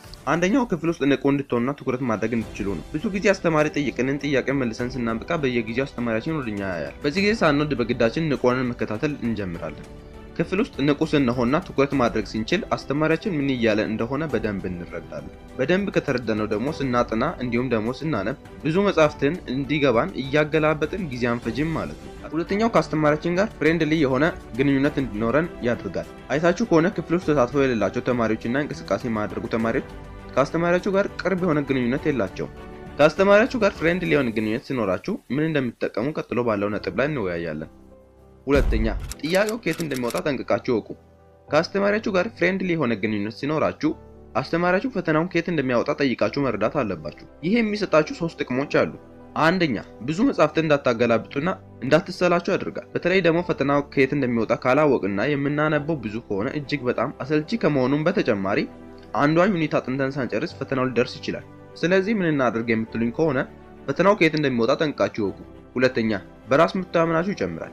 ፈተናው ከየት እንደሚወጣ ካወቃችሁና ያንን ቦታ በደንብ አድርጋችሁ ካጠናችሁ በራስ መተማመናችሁ ከፍ የማይልበት ምንም ምክንያት የለም። አሁን ለምሳሌ ፈተናው ከየት እንደሚወጣ አውቃችሁ ወደ ፈተና ጣቢያ ስትገቡና ከየት እንደሚወጣ ሳታውቁ ስትገቡ ያለውን ልዩነት አስቡት እስቲ። የቱ የተሻለ ይመስላችኋል? እርግጠኛ ነኝ መልሳችሁ አንድ ነው። አውቃችሁ ስትገቡ የተሻለ በራስ መተማመን ይኖራችኋል። መሬትን ስትረግጡ ታሰምጠኛው ብላችሁ ትጠራጠራላችሁ? አትጠራጠሩ ማለት ልክ እንደዚህ አይነት በራስ መተማመን ማሳደግ ትችላላችሁ። እርሱም አሁን ባልኳችሁ መሰረት አስተማሪያችሁን ጠይቃችሁ መረዳት ማለት ነው። ሶስተኛ፣ በፈተና ላይ ጥሩ ውጤት እንዲኖራችሁ ያደርጋል። አስቡት እስቲ ፈተናው ከየት እንደሚወጣ አውቃችኋል፣ ባስልም በደንብ አንብባችኋል። ከዚህም በተጨማሪ በራስ መተማመናችሁ አድጓል። ስለዚህ የፈተና ጣቢያ ገብታችሁ ጥሩ ውጤት የማትሰሩበት ምንም ምክንያት የለም። ስለዚህ አስተማሪያችሁን ፈተናውን ከየት እንደሚያወጣ ጠይቃችሁ መረዳትና ማወቅ አለባችሁ። ሶስተኛ፣ ኮርስ አውትላይናችሁን በደንብ አጥናችሁ እወቁ። አብዛኛውን ጊዜ ዩኒቨርሲቲ ላይ ያላችሁ ተማሪዎች አንዳንድ ጊዜ አንደኛው ሞጁል ከአንደኛው ይለያያል። እናንተ ዶክመንት ነው ብላችሁ የምታዩትና አስተማሪያችሁ ፓወርፖይንት ይለያያል። በዚህ ጊዜ ማድረግ ያለባችሁ ኮርስ አውትላይናችሁ ላይ ያለውን ነገር ማጣራት፣ በእርሱ መሰረትም ማጥናት አለባችሁ። እርሱ የያዘው ርዕስና ንዑስ ርዕስ ላይ ተመስርታችሁ ማጥናት አለባችሁ። አለበለዚያ ፈተና ላይ የማይወጣ ዝባዚንኬ ነገር ማጥናታችሁ ስለሆነ አሁን ባልኳችሁ መሰረት አጥኑ። አራተኛ፣ ትምህርቱን ኦንላይን ላይ መፈለግ። ባለንበት ጊዜ ነገሮች ወደኛ እየቀረቡ ያሉበት ጊዜ ላይ ነው የምንገኘው። ሌላውን ተውት።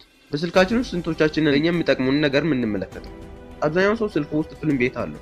አንዳንድ ነጊያቸውን አሻግረው ያዩ ሰዎች ደግሞ ስልካቸው ውስጥ ላይብረሪ ይገኛል። በዚህ ዘመን ኢንተርኔት የብዙ ዕውቀትና መጻሕፍት ክምችት መሆኑ ሁሉም ሰው የሚያውቀው ነገር ነው።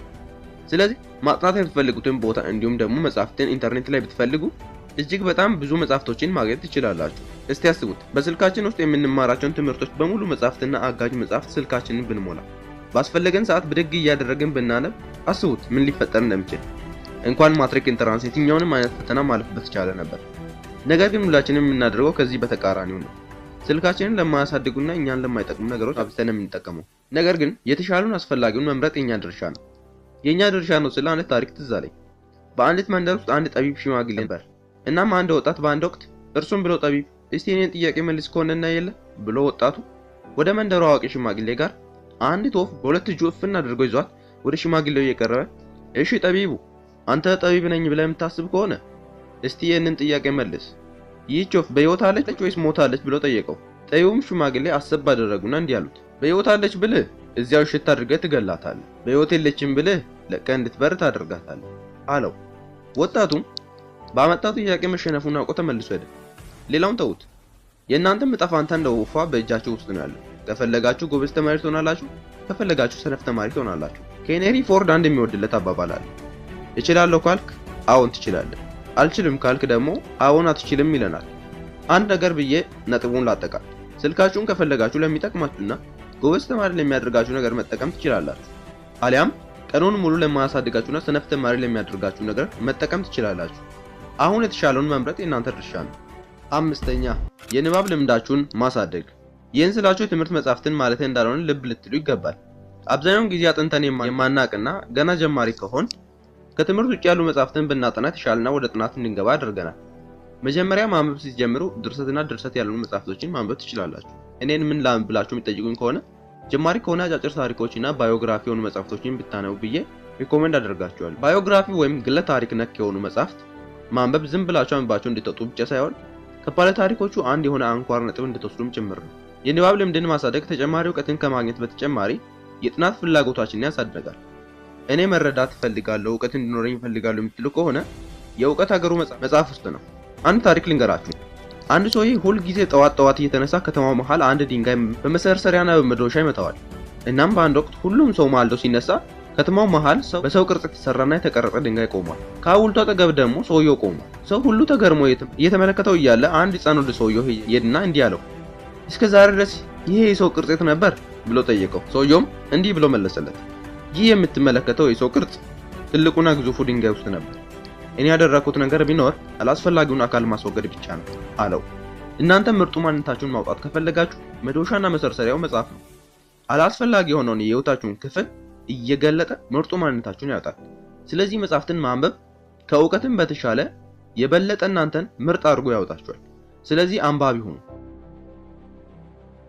ጎበዝ ተማሪዎች እንዴት ያጠናሉ? እንዴት ያነባሉ?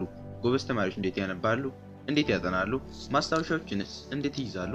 እንዲሁም ደግሞ በፍጥነት ማንበብን እንዴት እንደምናሳድግ እንዲሁም ደግሞ ጊዜያችንን ቆጥበን እንዴት ውጤታማ መሆን እንደምንችል እንወያያለን። አንደኛ፣ ማስታወሻችሁን በተለያየ ቀለማት ያዙ። ጥናቶች እንደሚያሳዩት ቢጫና ቀይ ቀለም ትኩረት እንደሚስቡና የማስታወስ አቅማችንን ከፍ እንደሚያደርጉ ገልጸዋል። ስታጠኑ የተለያዩ ርዕሶችና ንዑስ ርዕሶችን በተለያዩ ቀለማት መያዝ ቀለሙ ከዚያ የትምህርት አይነት ጋር እንድታገናኙትና እንድታያይዙት ስለሚያደርግ ያጠናችሁትን በቀላሉ እንዳትረሱ ያደርጋል። እንዲሁም ከዚህም በተጨማሪ የማስታወሻ መጻፊያ ወረቀቶቻችሁ በተለያየ ቀለማት ብትይዙ ወይም ደግሞ ብትመድቡ እጅግ በጣም ጥሩ ሲሆን በራሱ ትኩረት የማድረግ አቅማችንን ከፍ ያደርጋል። የማስታወሻ መጻፊያ ወረቀቶቻችሁን የተለያዩ ቀለማት መሆናቸው ለአይን ሳቢ ከመሆናቸውም በተጨማሪ ለንባብ ይጋብዙናል። ስለዚህ ማስታወሻ መጻፊያችሁን በተለያዩ ቀለማት በማድረግ ውጤታችሁን ማሻሻል ትችላላችሁ። ሁለተኛ፣ በቅድሚያ ከባባድ የትምህርት አይነቶችን ጨርሱ። አብዛኛውን ጊዜ ተማሪዎች ለጥናት ሲነሱ ቀድመው የሚያነሱት መጽሐፍ ለእነርሱ በጣም ቀላል የሆነውና የሚወዱትን አይነት ብቻ ነው። ይህ ደግሞ የማይወዱትና የሚከብዳቸው የትምህርት አይነት ተዘግቶና ተዘንግቶ እንዲቀመጥ ያደርጋል። በዚህም ምክንያት ከባዱን ትምህርት ባለማንበባቸውና ባለማጥናታቸው ምክንያት ውጤታቸው እንዲወርድ እና ዝቅተኛ ነጥብ ለማምጣት ይገደዳሉ። ስለዚህ ነው ውጤታማ ለመሆን ከፈለጋችሁ ከባባድ የትምህርት አይነቶችን ቀድማችሁ አንብቡ የምላችሁ። በ11 ሰዓት ብትነሱ እጅግ በጣም ጥሩ ነው።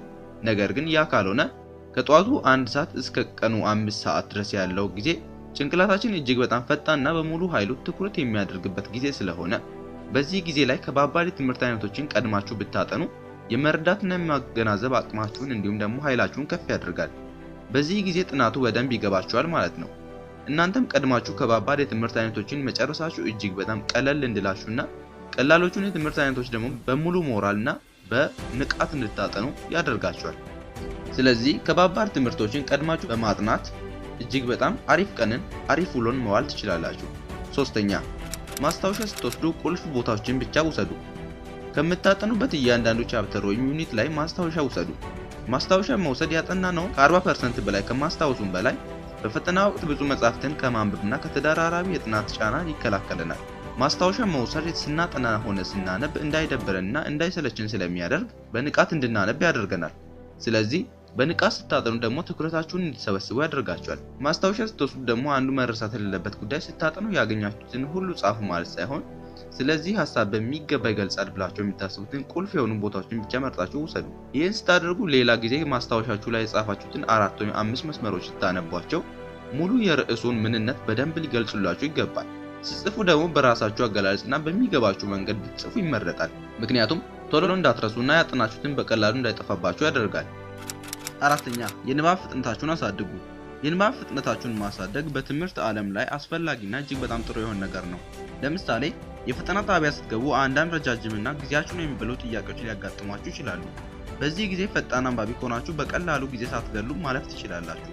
ነገር ግን ፈጣን አንባቢ ካልሆናችሁ በጥያቄው ላይ ብዙ ሰዓት ስለምታጠፉ ጥያቄውን ሰርታችሁ ሳትጨርሱ የምትሰሩት ፈተና ሊነጠቅባችሁ ይችላል። ስለዚህ ፈጣን አንባቢ መሆን ይገባችኋል። የንባብ ፍጥነት ካላችሁ ጊዜን የምትቆጥቡና ምርጥ ተማሪ ትሆናላችሁ። ታዲያ እንዴት ነው ፈጣን አንባቢ መሆን የሚቻለው እያላችሁ ከሆነ ከትምህርት ውጭ ያሉ መጻሕፍትን በማንበብ ነው እላችኋለሁ። አይታችሁ ከሆነ የትምህርት መጻሕፍትን የምንገልጠው ለማጥናት እንጂ ለንባብ አይደለም። የድርሰትና ትምህርት ነክ ያልሆኑ መጻሕፍቶችን እንዲሁም ደግሞ ጋዜጦችን ልናነብ እንችላለን።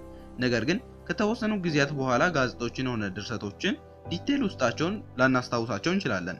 ነገር ግን የትምህርት መጻሕፍትን ስናጠናቸው ከረጅም ጊዜ በኋላ እንኳን ላንረሳቸው እንችላለን። ስለዚህ የንባብ ፍጥነታችሁን ለማሳደግ ከትምህርት ውጭ ያሉ መጻሕፍቶችን ብታነቡ የንባብ ፍጥነታችሁ ስላሳደጋችሁባቸው ብትረሷቸው እንኳን ያን ያህል አይጎዳችሁም። ስለዚህ የንባብ ፍጥነታችሁን ማሳደግ በትምህርት ዓለም ላይ እጅግ በጣም ጠቃሚና ወሳኝ ስለሆነ የተለያዩ መጻሕፍትን በየቀኑ በማንበብ የንባብ ፍጥነታችሁን ማሳደግ ትችላላችሁ። ይህን ማድረግ ያለባችሁ ለህይወት ዘመን ልምዳችሁ ጭምር እንጂ ለትምህርት ብቻም አይደለም። አምስተኛ ትኩረትን ማድረግ።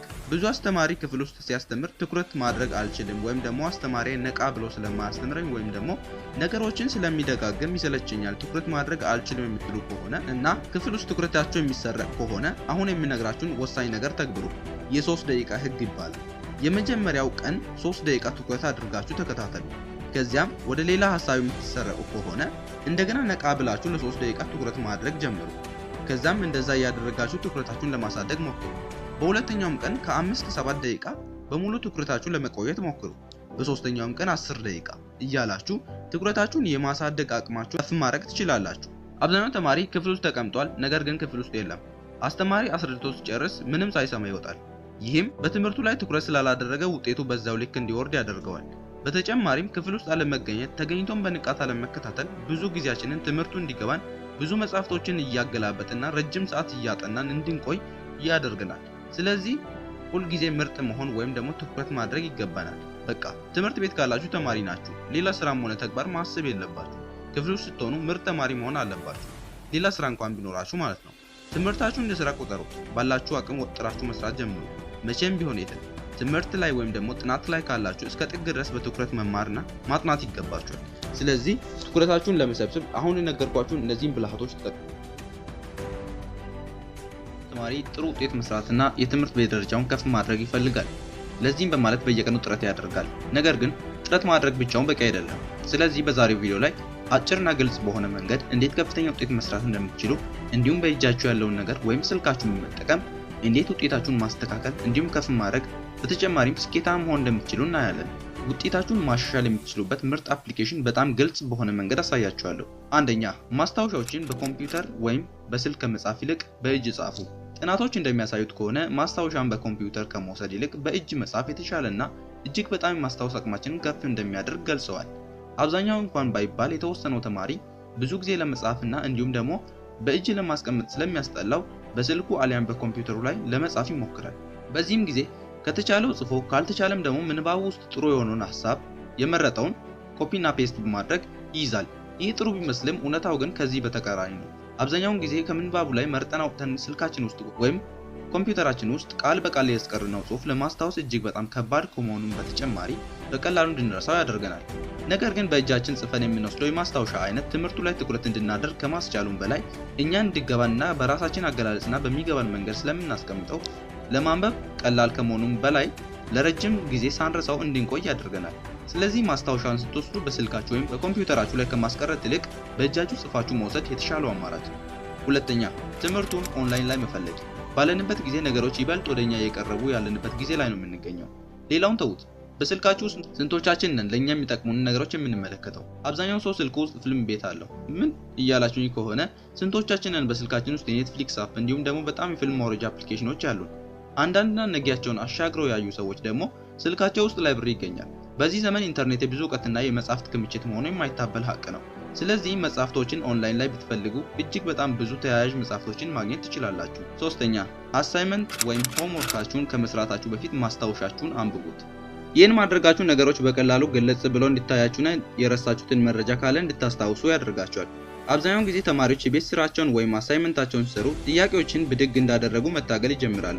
ነገር ግን ይህ ድካምና መሰልቸትን የሚያስከትል ከመሆኑም ባሻገር በትምህርቱ ላይ ያለንን ፍላጎትና ተነሳሽነት ያጠፋብናል።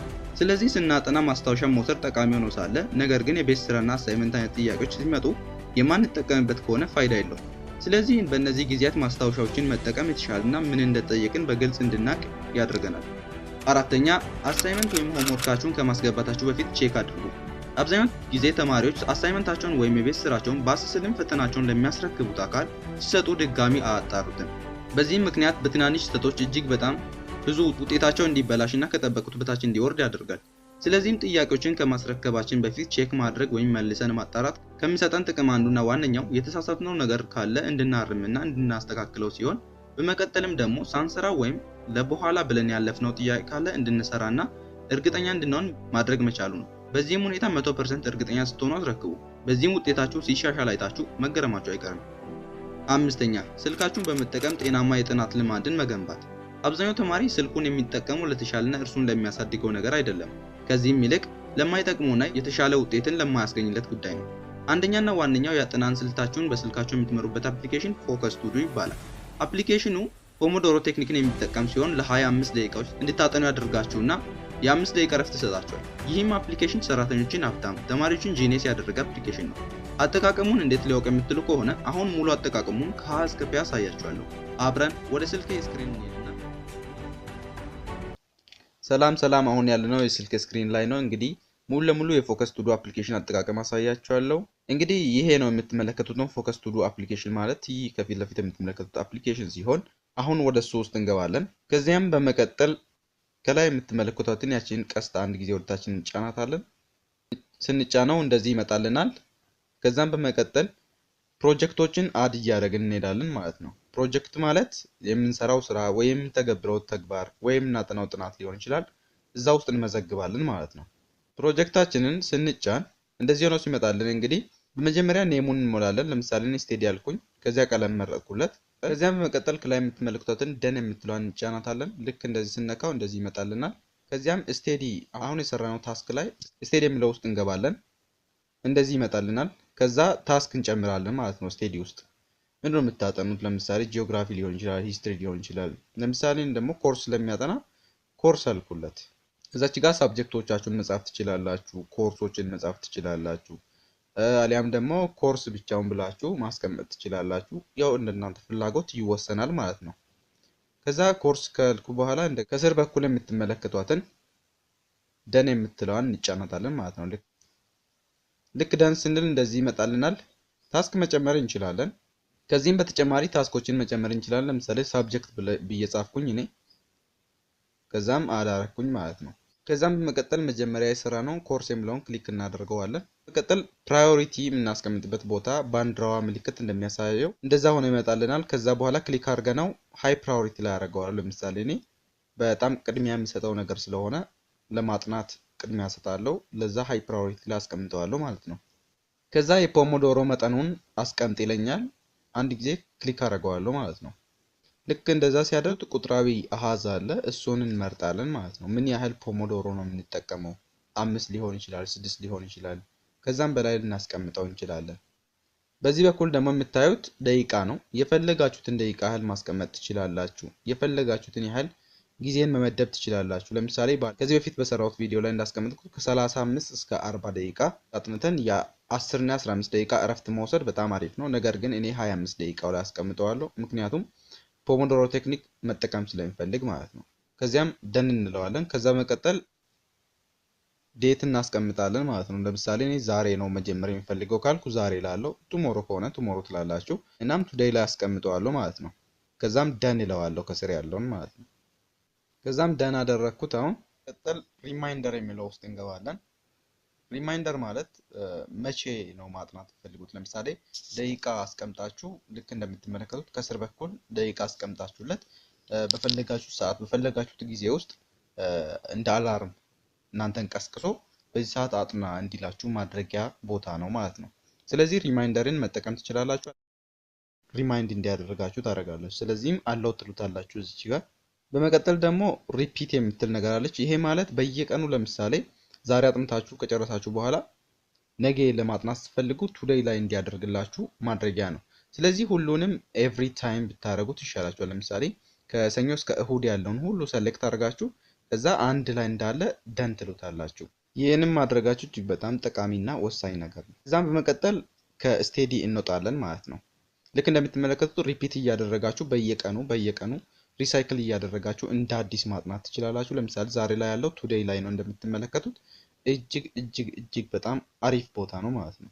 ስለዚህ ይሄን ማድረግ ያለባችሁ ኢሜይላችሁን ሳይን አፕ ከማድረጋችሁ በፊትና ፕሮግራማችሁን አውጥታችሁ ከመጨረሳችሁ በፊት ቢሆን ይመረጣል። ምክንያቱም ፕሮግራማችሁን አውጥታችሁ አንድ ከጨረሳችሁና ከወጣችሁ በኋላ ተመልሳችሁ ለማስተካከል ብትሞክሩ ክፍያ ይጠይቃችኋል ማለት ነው። ከዚህም በተጨማሪ ፕሮጀክቶችን አድ እያደረጋችሁ መሄድ ትችላላችሁ፣ መጨማመር ትችላላችሁ። እጅግ በጣም ይጠቅማችኋል። በመቀጠል እዛ ላይ የምትመለከቱት አናሊቲክስ ነው። ምን ያህል እንዳጠናችሁ፣ ምን ያህል ጊዜ ዌስት እንዳደረጋችሁ በንባብ በስራ ሊሆን ይችላል። በተለያዩ ነገሮች ምን ያክል ጊዜን እንዳጠፋችሁ ለማሳየት አሪፍ ቦታ ነው ማለት ነው። ምን ያክል አጠናው ብላችሁ ራሳችሁን ኮምፒውት እንድታደርጉ፣ ከትላንትናው ምን ያህል ተሻሻልኩ፣ ትላንትና ምን ያህል ነበር፣ ዛሬስ ምን ያህል አጠናው የሚለውን ነገር አናሊቲክስ የሚያስቀምጥላችሁ ቦታ ነው። ምን ያህል ታስክ እንደጨረሳችሁ ደግሞ እዚህ ውስጥ ማየት ትችላላችሁ። እነዚህ ታስኮች አሉ። ይህ ግን ለኦልሞስት ለ2 ለ3 ቀን ነው የሚቆየው። ከዚህ በኋላ ይጠፋል። ስለዚህ ክፍያ ነው የሚጠይቃችሁ። ስለዛ ምን ታደርጋላችሁ? ላይ የምትመለከቷትን አንድ ጊዜ ክሊክ ታደርጓታላችሁ ማለት ነው። ያለ ክፍያ ማየት የምትችሉት እዚህ ቦታ ላይ ነው ማለት ነው። ያኛው ክፍያ ጠይቃችኋል ከ1 ከ2 ቀን በኋላ። ይሄ ግን ክፍያ አይጠይቅም፣ ዘላቂ ነው። መቼም ቢሆን ማየት ትችላላችሁ። ምን ያህል እንዳጠናችሁ ዴይሊ፣ መንዝሊ እንዲሁም ደግሞ ዊክሊ እና ቶታሊ ምን ያክል እንዳጠናችሁ ማወቅና ማረጋገጥ ትችላላችሁ። ስለዚህ ይህ እጅግ በጣም ወሳኙ ፓርት ነው ማለት ነው። አናሊቲክሳችሁ እናንተን ይመዝናችኋል ወይም ደግሞ ሜዥር ያደርጋችኋል። ትላንትናችሁን ከዛሬ ጋር ማወዳደር ትችላላችሁ። ትላንት ምን ያህል እንዳጠናችሁ ማገናዘብ ትችላላችሁ ማለት ነው። በመቀጠል ደግሞ የምንመለከተው ስቴዲ ውስጥ እንገባለን። ከዚያም በመቀጠል እንዴት ነው ማስጀመር የሚችለው የምትሉኝ ከሆነ የሚያሳያችሁ ፕሌይ በተን ላይ ክሊክ ታደርጉታላችሁ። ስታደርጉት እንደዚህ ይመጣላችኋል። አሁን ኦልሞስት 25 ደቂቃ ወደ ኋላ የቆጠረ ነው። ይህ ሲያልቅ በቃ እኔን ሪማይንድ ያደርገኛል ማለት ነው። እንደገና እንደ አላርም ክሊክ አድርጎ ይጮሃል ማለት ነው። እናም ከስር በኩል የምትመለከቷቸው 4 ኦፕሽኖች አሉ። እነዚህ 4 ኦፕሽኖች እንደየሁኔታው እጅግ በጣም ይጠቅማችኋል። ነገር ግን ለዛሬ ሁለቱን አሳያችኋለሁ ማለት ነው። እነሱም ይሄኛው በትልቁ ለምሳሌ ስክሪናችሁን ሰፋ አድርጋችሁ ከርቀት እየተመለከታችሁ መጽሐፍን ማንበብ ሊሆን ይችላል፣ ስራችሁን መስራት ሊሆን ይችላል። በዛ መንገድ ደቂቃዎችን በሰፊው እንድታዩ ያደርጋችኋል። ሁለተኛው ደግሞ ኖይዝ ነው። እንግዲህ ይሄኛው ላይ ቲክታክ አለ፣ ካውንት ዳውን አለ። እነዚህ ብዙ አሉ። ወደታች እጅግ በጣም ብዙ ናቸው። እነዚህ ምንድናቸው? ለምሳሌ ስራዎችን ስትሰሩ ሊሆን ይችላል፣ ስታነቡ ሊሆን ይችላል። ድምጾችን እያሰሟችሁ እንድታነቡ የሚያደርገው ቦታ ነው። ለአብዛኛውን ጊዜ ጸጥ ያለ ቦታ ማንበብ ይመቸኛል። ስለዚህ ነን ላይ አድርገዋለሁ ማለት ነው። እዛ ነን ላይ አድርጌ ኮንፊርም የምትለዋን ክሊክ አደርጋታለሁ። አሁን እንግዲህ ከዚህ እንወጣለን ማለት ነው። አሁን ልክ እንደምትመለከቱት ካውንት እያደረገ እንደሆነ እየቆጠረ እንደሆነ ያሳየኛል። ከዚያም ከስቴዲ ይወጣለሁ። ይህ ልክ አሁን ቀስቱ ላይ የምትመለከቱት ቦታ ኢሜይላችሁን ሳይን አፕ የምታደርጉበት ቦታ ነው። ኢሜይላችሁን ሳይን አፕ ማድረጋችሁ እጅግ በጣም ብዙ ጥቅሞች አሉት። እንግዲህ ኢሜይላችሁን እዛ ጋር ሳይን አፕ ካደረጋችሁ በኋላ እጅግ በጣም ብዙ ጥቅሞች አሉት። አንደኛው ምንድነው? ብዙ ልጆች ጋር ኮምፒት ማድረግ እንድትችሉ ግሩፖችን ተቀላቅላችሁ ፉክክር እንድታደርጉ ያደርጋችኋል። ስለዚህ አሁን የምናየው ወርክ አላርም ነው። በምን አይነት ክላሲካል ይምጣ? ለምሳሌ ለስራ ስትነሱ በዛ አይነት መንገድ ሪማይንድ ያደርጋችኋል ወይም ደግሞ እንደ ጥሪ ይገባላችኋል ማለት ነው። ብሬክ ስታደርጉ ደግሞ አሁን ለምሳሌ በዚህ እኔ ይመችኛል። ብሬክ ሲያደርግ ለምሳሌ በቤል 1 በጣም ደስ ይለኛል። ለምሳሌ ስራዬን ሰርቼ ከጨረስኩ በኋላ ወይም ደግሞ አጥቼ ከጨረስኩ በኋላ ልክ 25 ደቂቃ ስታርቅ እኔን በክላሲካሉ አቁም ይለኛል ማለት ነው። ፖሞዶሮ ሌን ጊዜን 25 ደቂቃ ላይ ነው ያደረኩት ቅድም። አሁንም ቢሆን መጨማመር እችላለሁ። ቅድም እንዳልኳችሁ 35 እና 40 ደቂቃ ያህል ፎከስ ማድረግ ይቻላል፣ ግን 25 ደቂቃ ቢሆን በጣም አሪፍ ነው። 5 ደቂቃ ብሬክ ነው ወይም ደግሞ እረፍት የሚወስደው ለ5 ደቂቃ ነው። መጨማመርም ይቻላል፣ ነገር ግን እኔ 5 ደቂቃ በቂ ነው። በመቀጠል ሎንግ ብሬክ ሌንግዝ ነው። ለምሳሌ አንዳንድ ጊዜ ረጅም ብሬክ ይሰጣችኋል 15 እና 10 ደቂቃ ያህል ማለት ነው። እነዚህንም የሚሰጣችሁ አሁን እንደምትመለከቱት 4 ፖሞዶሮችን ከጨረሳችሁ በኋላ የ15 እና የ10 ደቂቃ እረፍት ይሰጣችኋል ማለት ነው። እዚህ ጋር የምትመለከቱት ብሬኮችን አንዳንድ ዲዛብል ለማድረግ አውቶ ስታርት ኒው ፖሞዶሮ ለምሳሌ እንዲጀምርላችሁ እነዚህ ነገሮች ይሰጣችኋል። እነዚህን ማጥፋት አለባችሁ፣ ብታጠፉት መክራችኋለሁ። እንግዲህ በመቀጠል የምናየው ደግሞ ከላይ የምትመለከቱት የሰው ምልክት አለ። እሱ ምንድነው? ግሩፖችን ጆይን ማድረግ እንድትችሉ ነው። እዚህ ጋር ብዙ ግሩፖችን ጆይን ማድረግ የምትችሉት ኢሜይላችሁን ሲንክ ስታደርጉና ኢንተርኔት ኮኔክሽን ስትከፍቱ እጅግ በጣም ግሩፖችን በመቀላቀል መሳተፍ ትችላላችሁ። በመቀጠል ደግሞ የእጽዋት ምልክት ነው ያለው። ይህ የእጽዋት ምልክት ወይም ደግሞ ይሄ እጽዋት እናንተ ባጠናችሁ ቁጥር ሰንላይቶችን ይሰጣችኋል። እንደ ሽልማት ሰንላይቶችን ይሰጣችኋል። እናንተ እንደ ዛፉን ለማሳደግ ትችላላችሁ። በመቀጠል ደግሞ ዋንጫ ምልክት አለ። ይህ ምንድነው? እስካሁን ድረስ በፖሞዶሮ ቴክኒክ ወይም ደግሞ ፎከስ ቱዱ እጅግ በጣም ከፍተኛ ሰዓት ያጠና ራንክ ይሰጣችኋል ማለት ነው። እነዚህን ራንኮች በማየት እጅግ በጣም እናንተም ኮምፒት ማድረግ ትችላላችሁ። ይህ ቦታ እንግዲህ 25 ደቂቃው ሲያልቅልኝ የ5 ደቂቃ ብሬክ ይሰጠኛል። ልክ እንደዛው ስታርት አደርገዋለሁ። አሁን እንደምትመለከቱት ሌላ ስራ ካለብኝ ፖዝ ማድረግ እችላለሁ። ፖዝ ካደረጋችሁ በኋላ እዛች ጋር ቆሞ እናንተ ሌላ ስራ ሰርታችሁ ነው። እንግዲህ ለማስቀጠል ከፈለጋችሁ ደግሞ ኮንቲኒው የምትለውን መጫን ትችላላችሁ። አብዛኛው ተማሪ የክፍል ይሁን ሀገራዊ እንዲሁም የትኛውንም አይነት የትምህርት ፈተና በከፍተኛ ውጤት ማለፍ ይፈልጋል። እናንተም እንደዛው የምትፈልጉ ከሆነ ይህ ለእናንተ ትክክለኛው ቪዲዮ ነው። በትምህርት ዓለም ላይ ከፍተኛ የፈተና ውጤትን ለመስራት የምትፈልጉ ከሆነ ጠንክሮ ማጥናት ብቻውን በቂ አይደለም። ስለዚህ ምንድነው የሚያስፈልገው እያላችሁኝ ከሆነ አሁን ስለርሱ በሚገባ አብራራላችኋለሁ። አንደኛ፣ ተጨማሪ ዕውቀትን ፈልጉ። አብዛኛው ተማሪ አንድ ጊዜ ተምሮ ወይም ደግሞ አጥንቶ ከተነሳ በኋላ በያዘው ዕውቀት ብቻ ይቀጥላል። ነገር ግን ይህ በቂ አይደለም። በትምህርታችሁ ውጤታማና ስኬታማ መሆን ከፈልጋችሁ ጨምር አድርጎ መልፋት ያስፈልጋል። በቃ ኤክስትራ ማይል መጓዝ ያስፈልጋችኋል። አንድ ዕውቀት ብቻውን በቂ አይደለም። አንድ ዕውቀት ብቻውንም ሙሉ አደርጋችሁ አንድ ጥያቄ ቢሰጣችሁና እናንተ ያዛችሁት አንድ መንገድ ብቻ ቢሆን ጥያቄው ደግሞ በሌላ አይነት መንገድ የሚሰራ ከሆነ ምን ሊፈጠር እንደሚችል ገምቱ። ለዚህ ነው ሁለትና ከዛ በላይ የሆኑ የአሰራር መንገዶችን ፈልፍላችሁ ማውጣትና ማጣራት ያለባችሁ። በዚህ ጊዜ በሁለቱም አቅጣጫ ተሳለ ሴፍ ትሆናላችሁ። ከዚህ በተጨማሪ የትኛውንም አይነት የትምህርት ፈተና ለመስራት ብቁና ዝግጁ ትሆናላችሁ። ወዶ ይመስላችኋል ናፖሊዮን ሂል ከሚከፈል በላይ ሲሰራ ከምትሰራው በላይ ይከፈልሃል ያለው? እመኑኝ፣ በትምህርት ቤት ህይወታችሁ የእውነት መማር የምትፈልጉ ከሆነ ከፍተኛ ዕውቀትና ውጤት ማግኘት የምትፈልጉ ከሆነ አሁን ካላችሁበት ተነሱና ተጨማሪ ጥረትን፣ ተጨማሪ ፎርሙላዎችን፣ ተጨማሪ ቲዮሪዎችን፣ ተጨማሪ ጥናቶችን አንብቡ። ወደዳችሁም ጠላችሁም ጭንቅላታችሁ ይሰፋል።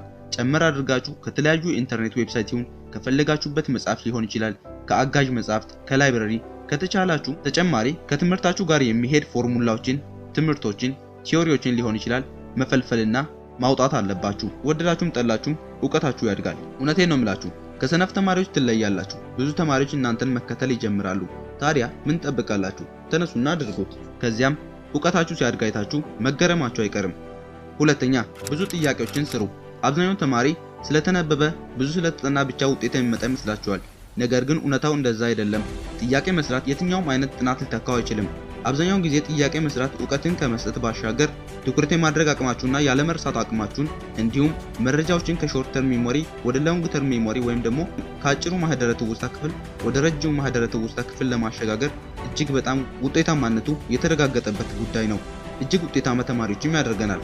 ጥያቄዎችን ስንሰራ ከሚሰጠን ጥቅሞች ውስጥ ትምህርትን በጥያቄ መልክ መያዝ ቦታውን በደንብ እንዳንረሳው ከማስቻሉም በላይ ሌላ ጊዜ ራሱን ጥያቄ ወይም ተመሳሳይ ይዘት ያለውን ጥያቄ ሲመጣ በፈተና ላይ በቀላሉ እንድንመልስና መመለስ እንድንችል ማድረጉ ነው።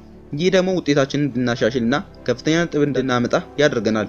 ከአንድ ምርጥ ጥናት ይልቅ በጣም በጥልቀት ተንትነን የተረዳነው የሰራነው 100 ጥያቄ እኩል የሆነ አቅምና ብቃት አለው።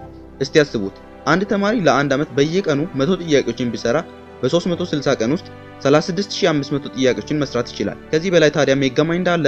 ይሄን ስሌት ደግሞ ወደ 2 ዓመት ውሰዱት፣ ከዚያም ለ3 ዓመታት፣ ጊዜም ካላችሁ ወደ 4 ዓመት ውሰዱት። እመኑኝ፣ ይሄን ያጠናን ስልት ተከትላችሁ ጥያቄዎችን የምትሰሩ ከሆነ ኢንትራንስ ውጤትን ከሚጠበቀው በላይ አምጥታችሁ ማለፍ ለእናንተ ቀላል ነው የሚሆነው። ጥያቄዎችን ሲሰሩ ደግሞ መጠየቅ ያለባችሁ 2 ጥያቄዎች አሉ። አንደኛ፣ ይህ ጥያቄ ስለምንድን ነው የጠየቀው? እሱን ማወቅ አለባችሁ። ሁለተኛው፣ መልሱ ለምን እንደዚህ ሆነ ብላችሁ መጠየቃችሁ እንዳትረሱ። እነዚህን 2 ጥያቄዎች ተንተርሳችሁ የምትሰሩ ከሆነ እጅግ በጣም በርብራችሁና ተንትናችሁ ጥያቄዎችን ስለምትረዱ እጅግ በጣም ከፍተኛ ውጤትን ትሰራላችሁ። እንዲሁም ደግሞ የጥናትን ያህል ፓወርን ማግኘት ትችላላችሁ። እንደዚህ ካደረጋችሁ አሁን የሚሰጣችሁን ነጥቦች እንኳን ባትጠቀሙ በዚህ መንገድ ብቻ ውጤታችሁን እስከ ጥግ ድረስ ማሳደግ ትችላላችሁ። ሶስተኛ፣ ስታጠኑ አትሸምድዱ። ትምህርቶችን ስናነብ መሸምደድ እጅግ በጣም ጎጂ ከመሆኑም ባሻገር ነገሩን በጥልቀት እንዳንረዳው ያደርገናል። ይህ ደግሞ ውጤታችንን ከማበላሸቱን በተጨማሪ አጥንተናል ብለን እንድናስብና ነገር ግን ፈተና ላይ ቀርበን ጥያቄዎች ሲሰጠን እጅግ በጣም ሰፊውን የጥናቱን ክፍል እንድንረሳው ያደርገናል። አብዛኛው ተማሪ ለረጅም ጊዜ ሳያጠናና ሳይዘጋጅ ይቆይና ፈተና ሲቀርብ ወይም መጨረሻው ሰዓት ላይ መሯሯጥ ይጀምራል።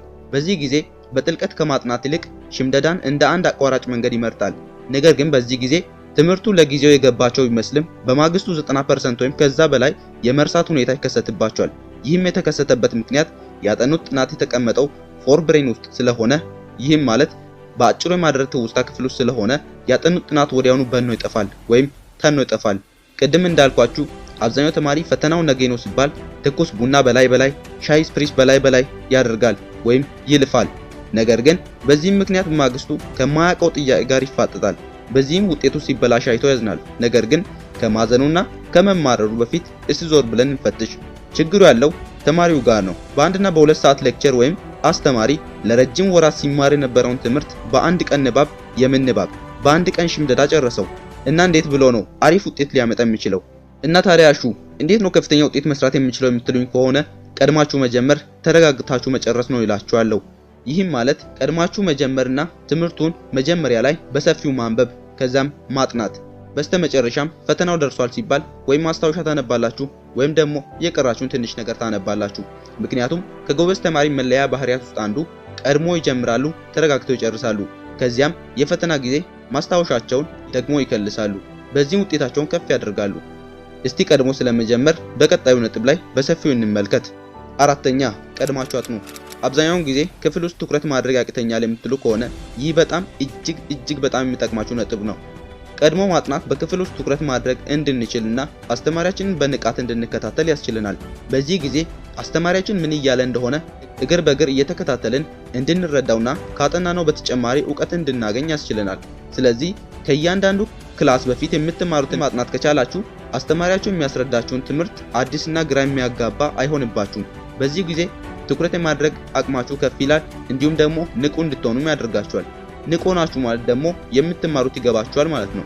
የምትማሩት ገባችሁ ማለት ደግሞ ውጤት መስራት አይከብዳችሁም ማለት ነው። ቀድማችሁ ስታጠኑና ቀጥላችሁም ክፍል ውስጥ አስተማሪው ያጠናችሁትን በሰፊው ሲያብራራላችሁ የመያዝ የማገናዘብ እንዲሁም ደግሞ የመረዳት ችሎታችሁ ከፍ ይላል። አምስተኛ፣ ብታጠኑም እንኳን ክፍል ውስጥ ትኩረት አድርጉ። አብዛኛው ተማሪ ከአስተማሪው ቀድሞ ካነበበና ካጠና ክፍል ውስጥ ትኩረት ማድረግ አይፈልግም። ባስ ስልም ክፍል ይቀጣል ወይም ደግሞ ክላስ አይገባም። ነገር ግን ይህ ትክክል አይደለም። የትኛውም አይነት ጥናትና ንባብ የመምህርን የማስተማር ችሎታን ሊተካው አይችልም። አስተማሪዎች ሲያስተምሩ ከማስተማርም ባለፈ ኤክስፒሪየንስ ካደረጉትና ከልምዳቸው እንዲሁም ብዙ ካነበቡት እየተነሱ ስለሚያስረዱ አንድን ትምህርት በቀላሉ ግልጽ አድርገው ያሳዩናል። ነገር ግን አብዛኛው ጊዜያችንን ከወረቀትና ከመጻሕፍት ጋር የምንታገል ከሆነ ከአስተማሪ እገዛን የማንሻ ከሆነ ሰፊ እውቀትን የማግኘት አቅማችን ዝቅተኛ ይሆናል። እንዲሁም ደግሞ አንችልም። በዚህም ዝቅተኛ ውጤትን እናመጣለን። ስለዚህ ምንም ያህል ብናጠና ክፍል ውስጥ ትኩረት ማድረግ ይኖርብናል። ትኩረት ማድረጋችን መጻፍቶችን በአጭር ጊዜ ውስጥ አንብበን እንድናስቀምጥ ያደርገናል። ነገር ግን ከአስተማሪ እገዛን የማንሻ ከሆነ ክፍል ውስጥ ትኩረት ማድረግ የማንችል ከሆነ ብዙ ጊዜ ትምህርቱ እንዲገባን ብዙ መጻፍቶችን እያገላበጥን ሰፊ ጊዜያችንን እንድናቃጥል ያደርገናል። ብዙ ተማሪዎች ቢያጠኑ የትምህርት ቤት ደረጃቸው ከፍ እንደሚል ያውቃሉ። ነገር ግን የማጥናት ፍላጎት አይታይባቸውም። ይህም የተፈጠረበት ምክንያት የጥናት ጥቅም ካለማወቅ የተነሳ ሳይሆን እንዴት ትምህርትን እየወደዱ እንደሚያጠኑና ውጤታማ የጥናት መንገዶችን ካለማወቅ የመነጨ ነው። ስለዚህ በዛሬው ቪዲዮ ላይ ይዤላችሁ ቀረብኩት ትምህርትን እየወደዳችሁ እንዲሁም በጣም እየተደሰታችሁ በቀላል ያጠናን ዘዴና ስልት ውጤታችሁን ከፍ የምታደርጉበት 5 መንገዶችን አብራራላችኋለሁ። እስከ ቪዲዮችን ፍጻሜ አብራችሁን ቆያሉ። አንደኛ፣ የትና መቼ እንደምታጠኑ ግልጽ አድርጉ።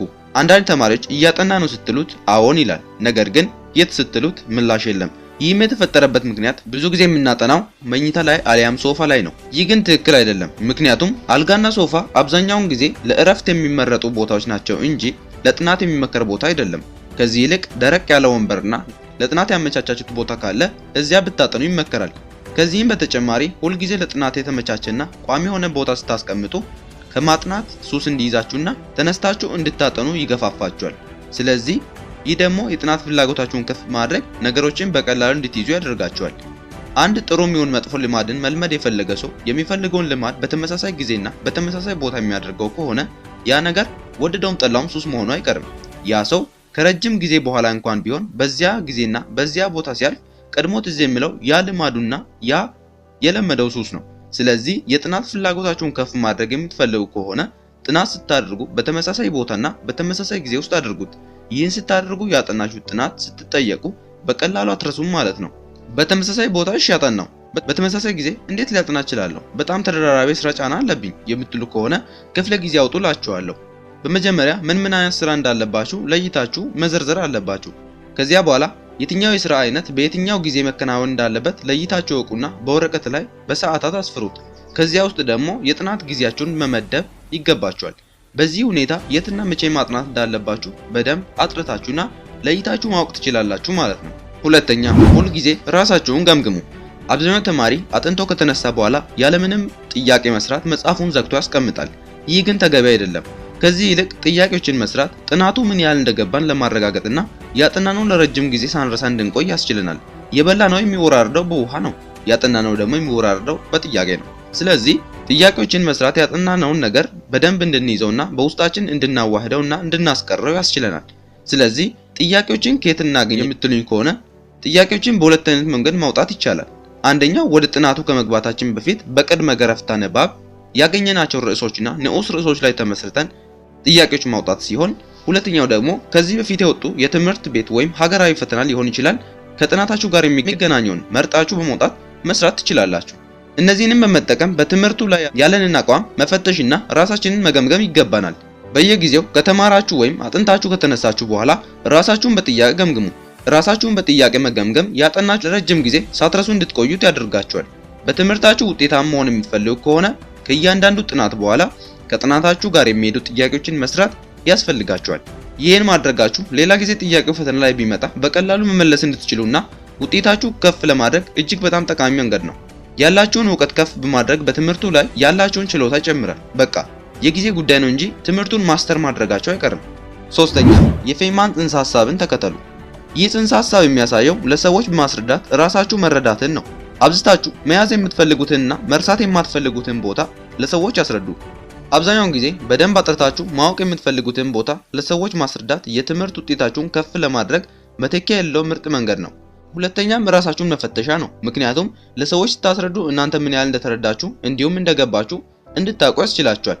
አንድ አልበርት አይንስታይን የሚለው አባባል አለ። እርሱም አንተ የገባህን ነገር ለአንድ የ8 ዓመት ህፃን ልጅና ለአንድ የ7 ዓመት አዛውንት አስረድታቸው ከተረዱ እና ከገባቸው ያ ነገር በደንብ ገብቶሃል ማለት ነው። ምናልባት እኔ እኮ ብዙ አብሮኝ የሚያጠና ሰው አጠገቤ የለም እና ታዲያ እንዴት ነው እያስረዳው የሚያጠናው እያላችሁኝ ከሆነ ራሳችሁን በራሳችሁ አስረዱላችኋለሁ። ራስን ማስረዳት ወይም ሰልፍ ስቴዲ እጅግ በጣም ጠቃሚ ከመሆኑም በላይ ፈተና ደርሶባችሁ እያጠናችሁ ከሆነና ትምህርቱን ለራሳችሁ እያብራራችሁ የምታጠኑ ከሆነ የመያዝና የማስታወስ ችሎታችሁ እንዲያድግ ያደርጋል። የመያዝና የማስታወስ ችሎታችሁ ከፍ ያለ ከሆነ ፈተና ላይ ውጤት የማይሰራበት ምንም ምክንያት የለም። አራተኛ የማስታወስ አቅማችሁን አትናቁ። የትኛውም ሰው ጭንቅላት የማስታወስ አቅም ምርጥ አይደለም። ሁሉም ይረሳል። አብዛኛው ሰው በጣም አስፈላጊና ጠቃሚ የሚባሉ ነገሮችን ይረሳል።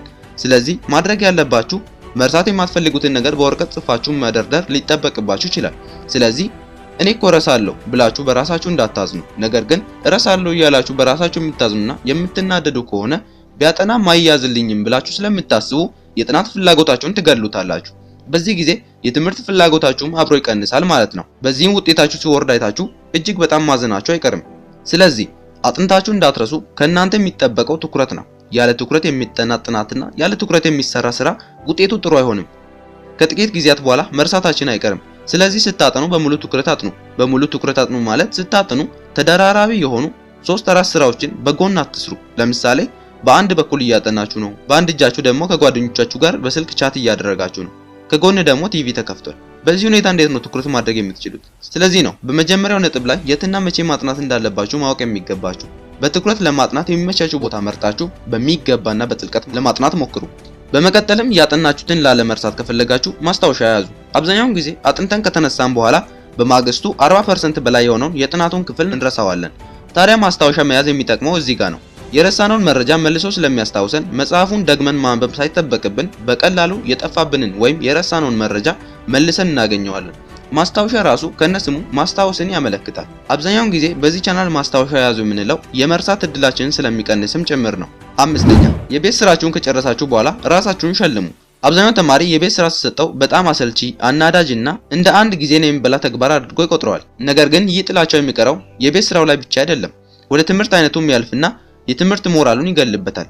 ስለዚህ ማድረግ ያለብን የቤት ስራችንን ሰርተን እንደተነሳን ራሳችንን መሸለም ይገባናል። ራሳችሁን መሸለም ስላችሁ እንደ አንድ ከባድ ነገር አትቁጠሩት። ለምሳሌ ከጓደኞቻችሁ ጋር ቻት ማድረግ ሊሆን ይችላል፣ የምንወደውን ምግብ መብላት፣ እንዲሁም የምንወደው ፊልም ማየት፣ አሊያም ሌላም ሊሆን ይችላል። ከጥናት በኋላ ራስን መሸለም እጅግ በጣም ጥሩ ከመሆኑ በተጨማሪ የጥናት ፍቅርና ተነሳሽነት እንዲኖረን ያደርጋል።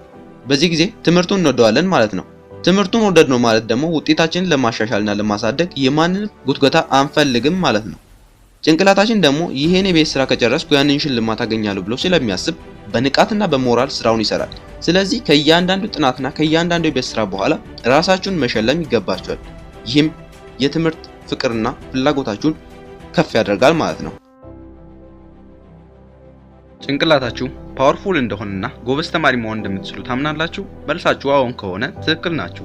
ራሳችሁን ጎበዝ ተማሪ ለማድረግ ዛሬ ወደዚህ ቻናል የመጣችሁ ከሆነ እንኳን በደህና መጣችሁ። በተለይም እንኳን ይህን ቪዲዮ ለመመልከት ወሰናችሁ። በዚህ ቪዲዮ ላይ ይዤላችሁ የቀረብኩት እጅግ በጣም ውጤታማ ተማሪ የሚያደርጓችሁንና በፍጥነት በትምህርታችሁ ላይ ለውጥ የሚሰጧችሁን 5 ነጥቦች ማለትም በክፍል ውስጥ በማጥኛ ቦታና ከጓደኞቻችሁ ጋር መሆን ያለበትና ማድረግ የሚገባችሁን ግንኙነት በተመለከተ በጥልቀት እንወያያለን። ለእናንተ እጅግ በጣም የሚጠቅማችሁና የጀመራችሁትን የለውጥ ሂደት እስከ መጨረሻው የሚያስቀጥላችሁ ነጥብ በ5ኛው የቪዲዮ ነጥብ ላይ አስቀምጬላችኋለሁ። እርሱን ደግሞ ለመጠቀም ከፊት ያሉትን 4 ነጥቦች በደንብ ማወቅ ይጠበቅባችኋል።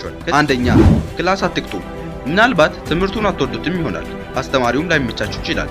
ነገር ግን ክላስ መቅጣት የጉብዝናችሁ ጠላት ነው። ክላስ መቅጣት በፍጥነት ወደ መጥፎ ልማድ ይቀየርና ራሳችሁን እንደ ሰነፍ ተማሪና ትምህርት እንደማይወድ ሰው አድርጋችሁ እንድትቆጥሩት ያደርጋችኋል። ይህም ቀስ በቀስ ወደ ሰነፍ ተማሪነት ያሸጋግራችኋል። ስለዚህ በየትኛውም አይነት ሁኔታ ክላስ መቅጣት ተገቢ አይደለም። አይታችሁ ከሆነ አብዛኛው ተማሪዎች አውቀውም ይሁን ሳያውቁ ክላስ ይቀጣሉ። በዚህም ምክንያት የዓመቱ መጨረሻ ላይ ውጤታቸውን ሲቀበሉ ከክፍሉ ተማሪዎች ነጥባቸው ዝቅተኛ ነጥብ ነው ወይም ደግሞ ወድቀዋል ማለት ነው። ስለዚህ ክላስ መቅጣት ከአንድ ቀን ጉዳት በላይ አስከትሎ የሚያመጣው ተያያዥ ኪሳራዎች ስላሉ ክላስን አትቅጡ።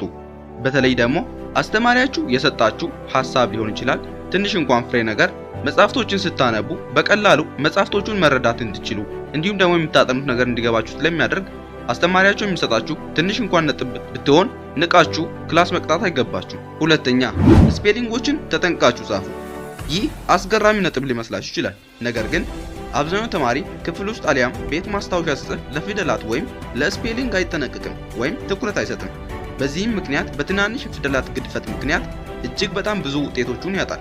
ነገር ግን ለፊደላት ትኩረት የምናደርግ ከሆነ እጅግ በጣም ብዙ ጥቅሞችን እናገኛለን። ለምሳሌ የምናጠናው ነገር ምን እንደሆነ በሚገባን እንረዳለን። በፈተና ጊዜ በትክክል እንመልሳለን፣ ምክንያቱም ያነበብነው በትክክለኛው መንገድ የተጻፈ ቃል ስለሆነ።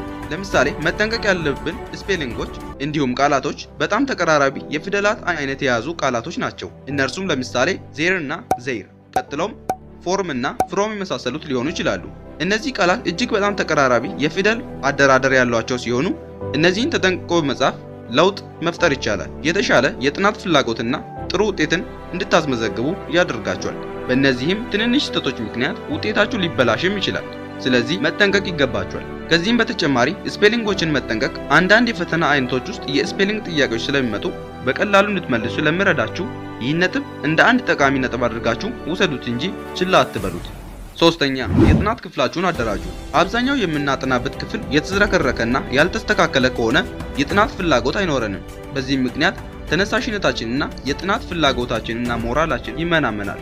የጥናት ፍላጎት ከሌለን ደግሞ ውጤታችን ይቀንሳል ማለት ነው። ስለዚህ የጥናት ክፍላችንን በሚገባ ማደራጀት እና ማስተካከል ይገባናል። እንደውም አንድ አባባል አለ፣ ቤት ውስጥ ያሉ መጽሐፍቶችን ደርድሮ ማስቀመጥ ጭንቅላታችን ውስጥ ያሉ ሀሳቦችን ደርድሮ ማስቀመጥ ነው። የተበታተኑ ልብሶችን አጣጥፎና አስተካክሎ ማስቀመጥ ልክ እንደዚያው ነው ይባላል። ስለዚህ የጥናት ቦታችሁን በሚገባና በትክክል አደራጁ። ይህን ማድረጋችሁ የማንበቢያ አካባቢያችሁ ለጥናት እንዲጋብዛችሁና የጥናት ፍላጎታችሁንና ሞራላችሁን እንዲነሳሳ በማድረግ ውጤታማ ተማሪ ያደርጋችኋል። ስለዚህ የጥናት ቦታችሁን ማደራጀት እንዳትረሱ። አራተኛ፣ መኝታ ላይ አታጥኑ። በተደጋጋሚ ለማንሳት እንደሞከርኩት እንዲሁም ደግሞ በዚህ ቻናል በተከታታይ ለማሳየት እንደሞከርኩት መኝታና ሶፋ ላይ ማጥናት እጅግ በጣም ጥሩ ያልሆነ ልማድ ነው። ምክንያቱም መኝታና ሶፋ አብዛኛውን ጊዜ ለእረፍት የምንመርጠው ቦታ ነው እንጂ ለጥናት የሚመከር ቦታ አይደለም። መኝታ ላይ ስታጠኑ እንቅልፍ የሚባል የጥናት ጠላት ይረብሻችኋል ማለት ነው። በዚህም ምክንያት የጀመራችሁትን ጥናት ትታችሁ ትተኛላችሁ። እንቅልፋችሁ የሚያሸንፋችሁ ከሆነ ደግሞ ብዙም ሳታጠኑ ትቀራላችሁ ማለት ነው። ብዙ ካላጠናችሁ ደግሞ ውጤታችሁ ይቀንሳል። ስለዚህ ማድረግ ያለብን ነገር ቢኖር የጥናት ቦታን አዘጋጅተን ማጥናት ይገባናል። የጥናት ቦታ ሲኖረን የጥናት ፍላጎታችንን ይጨምራል፣ እንዲሁም ወደ ትክክለኛው የጥናት መንገድ እንገባለን ማለት ነው። ሁለተኛም በተመሳሳይ ቦታ ስናጠና ደግሞ ልማድን እንገነባለን። ልማድን ገነባን ማለት ደግሞ ጎበዝ ተማሪ ለመሆን ጉዞ ጀመርን ማለት ነው። እስቲ ስለዚህ ጉዳይ በቀጣዩ ነጥብ ላይ በደንብ እንመልከት። አምስተኛ፣ ለልማዳችሁ ታማኙ ነው።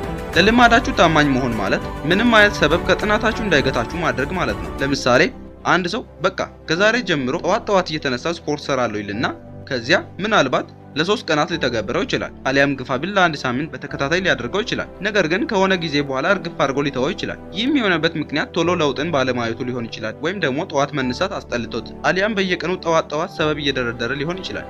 ነገር ግን በዚች ምድር ውጤታማና ስኬታማ የሚያደርጋችሁ ለልማዳችሁ ታማኝ መሆንና ዲሲፕሊን ነው። እናንተም ውጤታማ ተማሪ መሆን የምትፈልጉ ከሆነ ለገነባችሁት የጥናት ልማድ ታማኝ በመሆን በየቀኑ መተግበር ይገባችኋል። ለምሳሌ ጓደኞቻችሁ የጥናት ሰዓታችሁን በጨዋታ ለማሳለፍ ሲጠሯችሁ አለመስማማትና ኖ ማለት ይገባችኋል። ሶሻል ሚዲያ መግባት ሲጠበቅባችሁና ሲያሰኛችሁ እናንተ ግን ጨክናችሁ ማጥናት ከጀመራችሁ እመኑኝ እናንተ የለውጥ ጉዟችሁን ጀምራችሁታል። ድል ከፊት ጠብቃችኋልና በርቱ።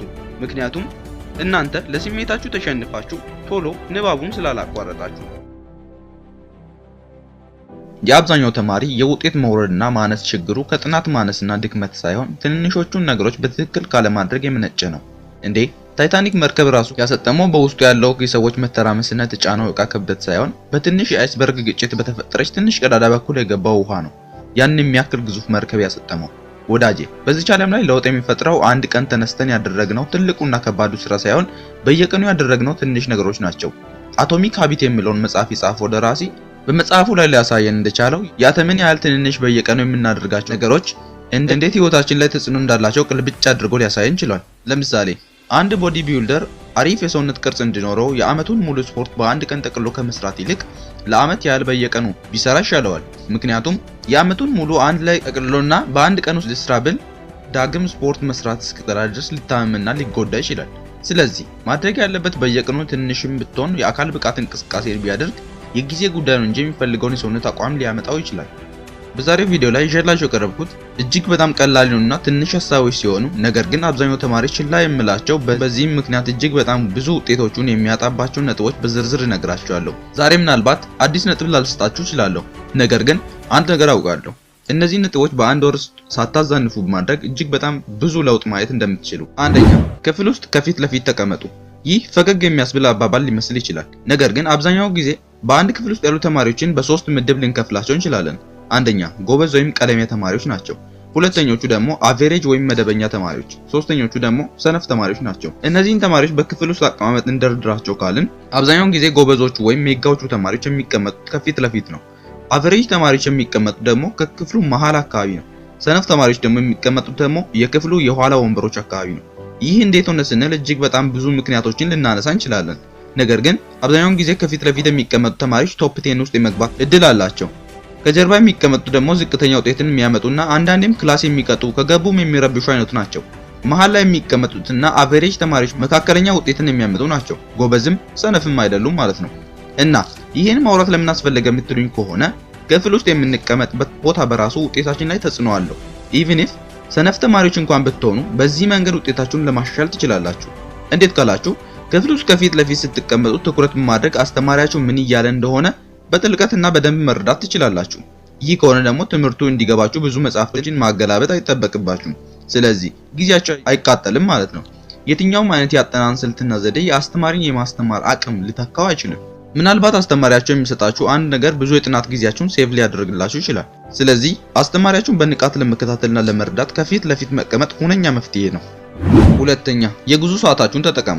ከትምህርት ቤት ስንመለስ በትምህርት ቤት ባስ ወይም በታክሲ የምንመለስ ከሆነ በጉዟችን ላይ የሚባክኑ ጊዜያትን መጠቀም ትችላላችሁ። ከትምህርት ቤት መልስ የምታጠኑ ከሆነ ደግሞ ትምህርቱ ሳይውል ሳያደር ስለምታጠኑ የመርሳት አቅማችሁን በመቀነስ ለረጅም ጊዜ ያጠናችሁትን እንዳትረሱ ያደርጋችኋል።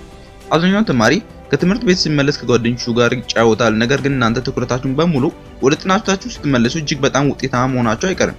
ምክንያቱም እናንተ በደንብ እያጠናችሁ ስለሆነ። ትራቭል በምታደርጉበት ጊዜ የምታጠኑ ከሆነ ኤክስትራ ማይል እየተጓዛችሁ ነው፣ እንዲሁም ጨመር አድርጋችሁ እየለፋችሁ ነው። ስለዚህ ጨመር ያለ ውጤትን ማምጣታችሁ አይቀርም።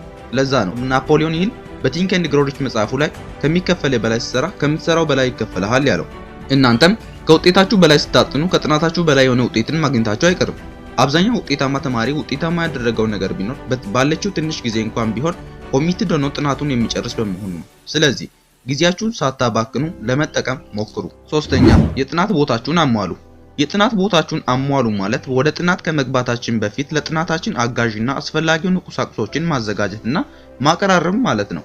ለምሳሌ ቴክስት ቡካችሁን ሊሆን ይችላል፣ እንዲሁም ጋይድ ወይም ማስታወሻ መጻፊያ ወረቀቶችና ስክሪፕቶች፣ እርሳስ እንዲሁም አስፈላጊ ሆኖ ከተገኘ ውሃም አጠገባችሁ ማድረግ ሊሆን ይችላል። እንደዚህ ማድረጋችሁ ለጥናታችሁ ትኩረት ሰጣችሁ ማጥናት እንድትችሉና እንዲሁም ጥናቱን ከጀመራችሁ በኋላ እንዳትቸገሩና አስሬ የተነሳችሁ የጥናት ጊዜያችሁን እንዳታቃጥሉ የጥናት ፍላጎታችሁንና ሞራላችሁ እንዲሁም ተነሳሽነታችሁ የወረደ እንዳይሆን ስለሚያደርግ የጥናት ቦታችሁን በቅድሚያ ብቁ አድርጋችሁ አሟሉ። አራተኛ፣ ረብሻን አርቁ። አብዛኛው ተማሪዎች ውጤት የማይሰሩበት ምክንያት ሲያጠኑ የሚረብሻቸውን ነገሮች ከነርሱ አያርቁም ወይም አያስወግዱም። በዚህም ምክንያት በትኩረት ማጥናት አይችሉም።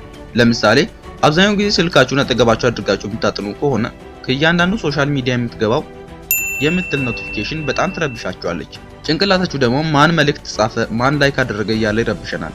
እኛም ስልካችንን አብርተን ለ3 ደቂቃ ብለን የገባንበትን የሶሻል ሚዲያ ፕላትፎርም 3 ሰዓት እንፈጅበታለን። ስለዚህ ስናጠና ሆነ ስናነብ ስልካችንን ኦፍ ማድረግ አሊያም ሳይለንት ማድረግ ወይም ኖቲፊኬሽን የሚልኩ የሶሻል ሚዲያ ፕላትፎርሞችን ብሎክ ማድረግ ወይም አስፈላጊ ነው ከተገኘ ስልካችንን ከማጥኛ ቦታ ማራቅና ለቤተሰቦቻችን መስጠት ተገቢ ነው። እንደዚህ ማድረጋችን በጥናታችን ላይ ትኩረት ማድረግ እንድንችል ይረዳናል። ስለዚህ ትኩረታችሁን ለመጨመርና ተረጋግታችሁ ለማጥናት ረብሻን አርቁ። እኔ እኮ በስልክ ነው የሚያጠናው የምትሉኝ ከሆነ ወደ ቀጣዩ ነጥብ እንለፍ።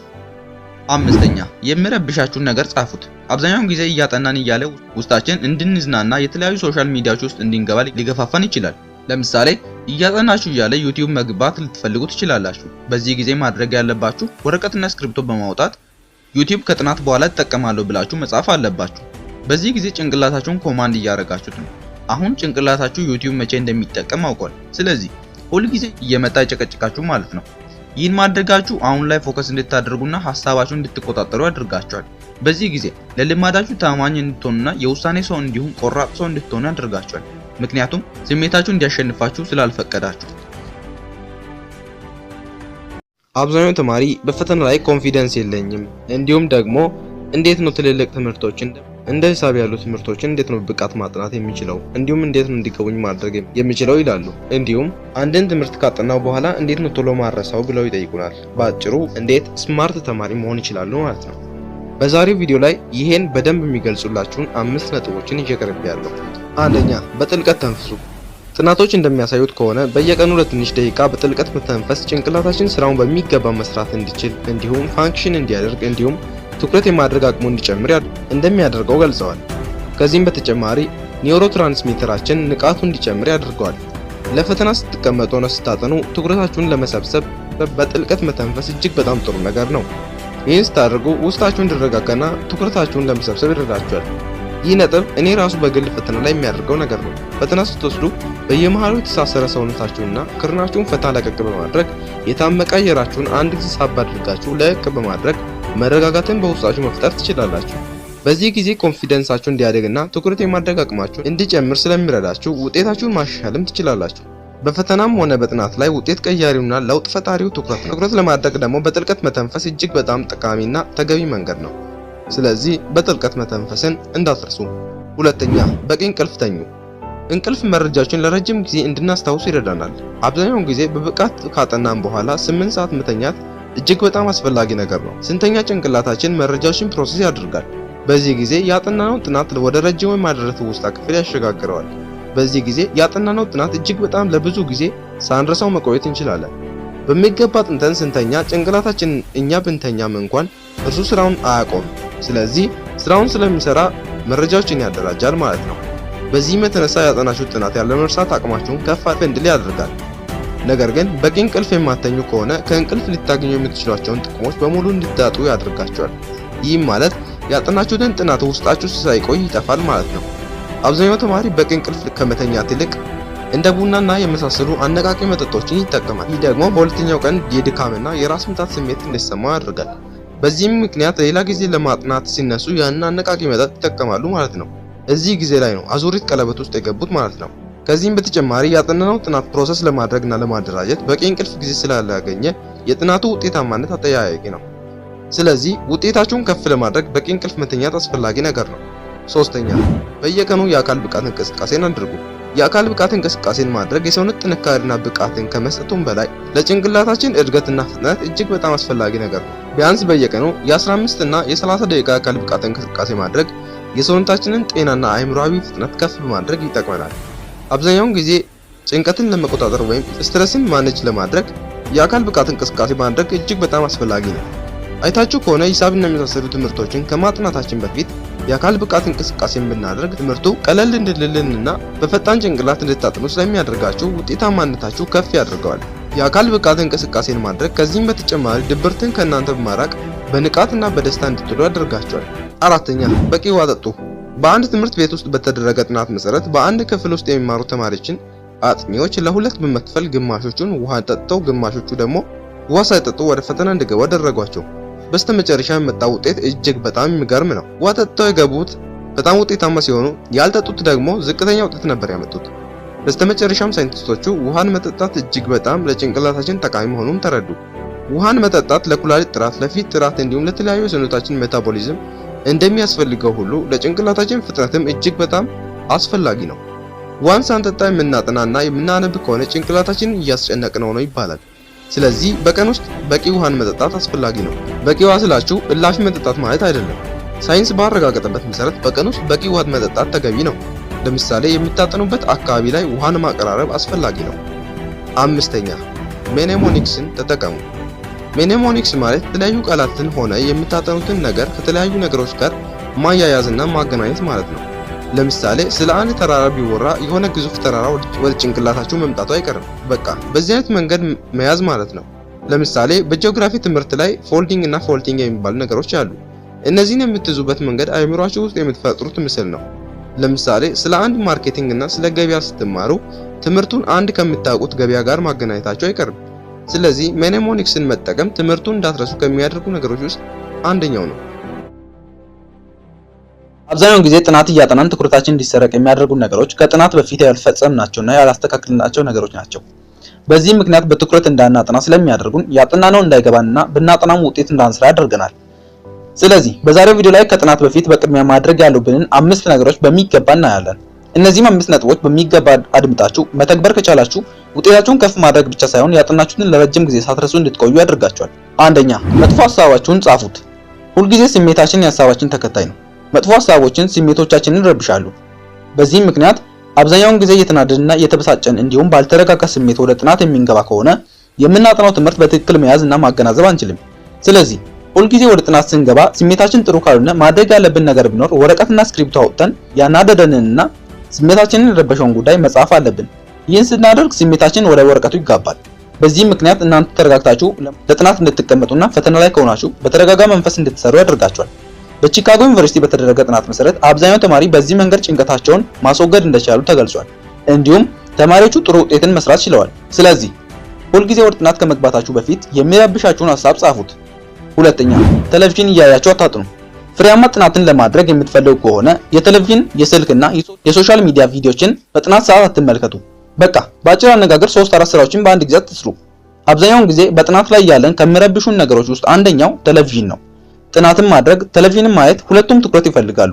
ታዲያ እነዚህን እኩል ትኩረት የሚሹ ነገሮችን አንድ ላይ ማስኬድ እጅግ በጣም ከባድ ነው። ለምሳሌ እንኳን ብንወስድ ፊልም እያየን ፊታችንን ወደ ሌላ አቅጣጫ ዙረን ብንመልስ እኛ ፊታችንን ባዞርንበት ቅጽበት የተፈጠረችውን ትዕይንት ባለማየታችን ልንቆጭ እንችላለን። ነገር ግን የሬዲዮ ትረካ ቢሆንና ጆሮአችን እያዳመጠ እስከሆነ ድረስ ፊታችንን ወደ ፈለግነው አቅጣጫ ማዞር እንችላለን። ይህን ስላችሁ ሬዲዮ ከፍታችሁ አጥኑ እያልኳችሁ ሳይሆን ቴሌቪዥንን ከፍቶ ማጥናት ምን ያህል ትኩረት እንደሚረብሽ ለመግለጽ ነው። በቃ ትኩረታችሁን የሚረብሹ ነገሮችን ካጠገባችሁ አርቁ ወይም ደግሞ አጥፉ። ቴሌቪዥን ከፊት ለፊት ከፍታችሁ ትኩረት አድርጋችሁ ማጥናት አትችሉም። ስለዚህ የምታጥኑበት አካባቢ ላይ ቴሌቪዥን ወይም ደግሞ ቪዲዮ ካለ ዘግታችሁ አጥኑ። ሶስተኛ፣ እንደምታጠኑ ተናገሩ። ለቤተሰቦቻችሁ ሆነ ለጓደኞቻችሁ እንደምታጠኑና ረብሻ እንደማትፈልጉ መናገራችሁ ጥናታችሁን በሙሉ ትኩረት ማጥናት እንድትችሉ ያደርጋችኋል። ያለበለዚያ በጥናት መሃል እያላችሁ ሊረብሿችሁ ይችላሉ። ይህ ሲሆን ደግሞ ውጤታማ ጥናትን አታጥኑም ማለት ነው።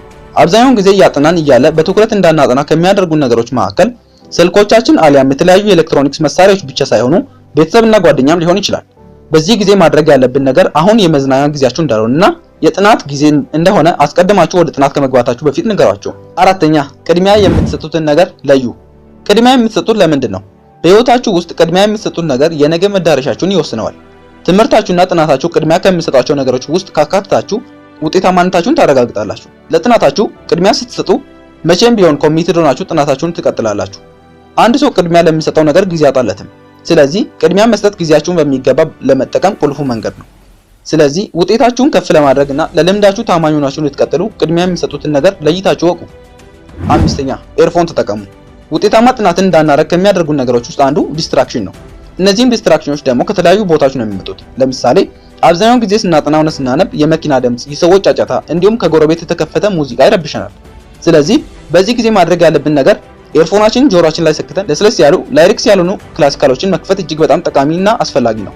ምክንያቱም ከውጭ ያለውን ልንቆጣጠር የማንችለውን ረብሻ አስወግዶ የራሳችንን ጸጥታ ይፈጥርልናል።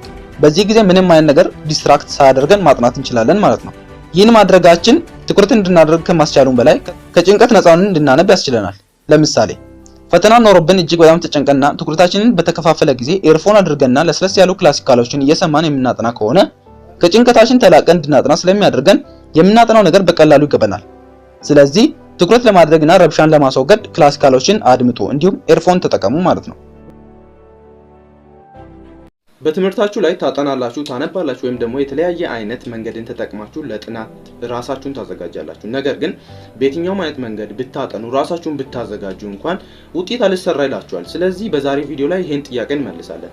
ቢኮዝ ኦፍ አብዛኛው ተማሪ ችግሩ ይሄ ስለሆነ ስለዚህ ውጤታችሁ እንዴት ማሻሻል ትችላላችሁ፣ እንዴት ማሳደግ ትችላላችሁ፣ ወይም ደግሞ በትምህርታችሁ ላይ ያላችሁን ዲዛይር ወይም ደግሞ ፍላጎት እንዴት ማሻሻል ትችላላችሁ የሚለው ነገር በሰፊው እንወያያለን። እንዴትም ማህበራዊ ህይወታችሁና ትምህርታችሁን እንደምታስተካክሉ አብረን እናያለን። እስከ ቪዲዮአችን ፍጻሜ አብራችሁን ቆዩ እያልኩኝ ይህን ቻናል አዲስ ከሆናችሁ ሰብስክራይብ ማድረግ እንዲሁም ደግሞ ይህ ቪዲዮ ከተመቻችሁ ላይክ ማድረግ የዚህ ቻናል ቤተሰብ መሆናችሁ እንዳትረሱ እላለሁ። አሁን ወደ ቪዲዮ አልፋለሁ። እስከ ቪዲዮአችን ፍጻሜ አብራችሁን ቆዩ። አንደኛው የመጀመሪያው ዲዛይር ነው ወይም ደግሞ ጥልቅ መሻት። ይሄን ያልኩበት ምክንያት ናፖሊዮን ሂል ራሱ በቲንክ ኤንድ ግሮው መጽሐፉ ላይ እንዳስቀመጠው ከሆነ የመጀመሪያና የሰው ልጅ ዋናው ወደ ትልቅ ስኬቱ እንዲገሰግስ የሚያደርገው ነገር የመጀመሪያው ዲዛይር ወይም ደግሞ ፍላጎት ነው ይላል። ዲዛይር የትኛውም አይነት ነገር እንዳያስቆማችሁ፣ የትኛውም ነገር ተጽዕኖ እንዳይሆንባችሁ ወይም ደግሞ ተግዳሮት እንዳይሆንባችሁ ያደርጋል።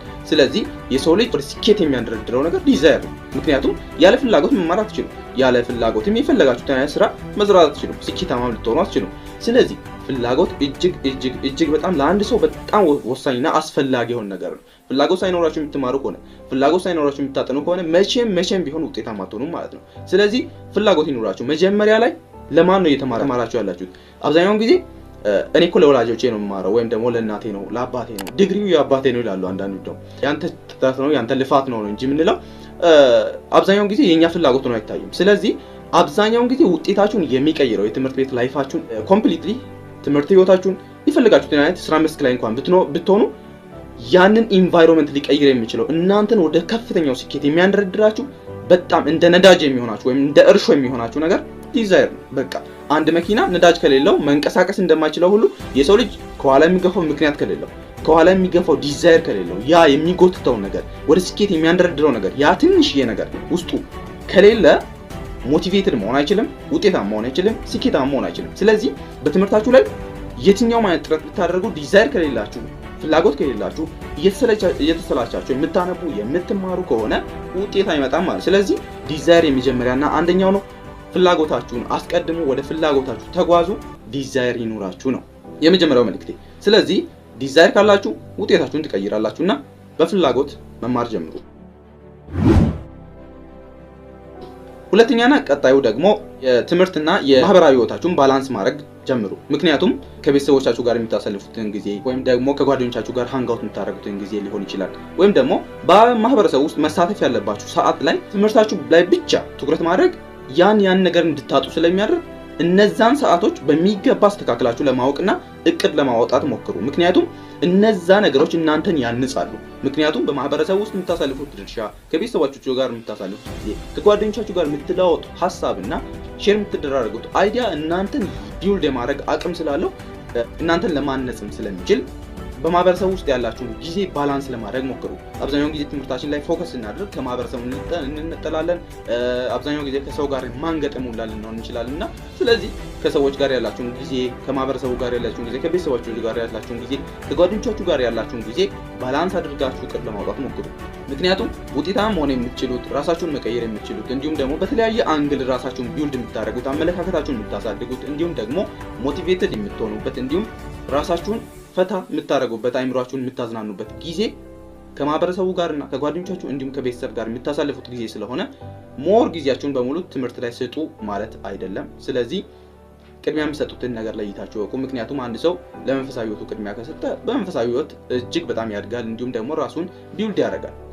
ከጓደኞቻችሁ ጋር የምታሳልፉት ጊዜ እናንተን አመለካከታችሁን ቢውልድ እያደረጉ ይሄዳሉና እናንተ ራሳችሁን ለመለወጥ እነዚህን ጊዜዎች ባላንስ ማድረግ ጀምሩ። በመቀጠል የምነግራችሁ ደግሞ ሶስተኛና ቀጣዩ ነጥብ ፈተና የሚሆን እቅድ አውጡ።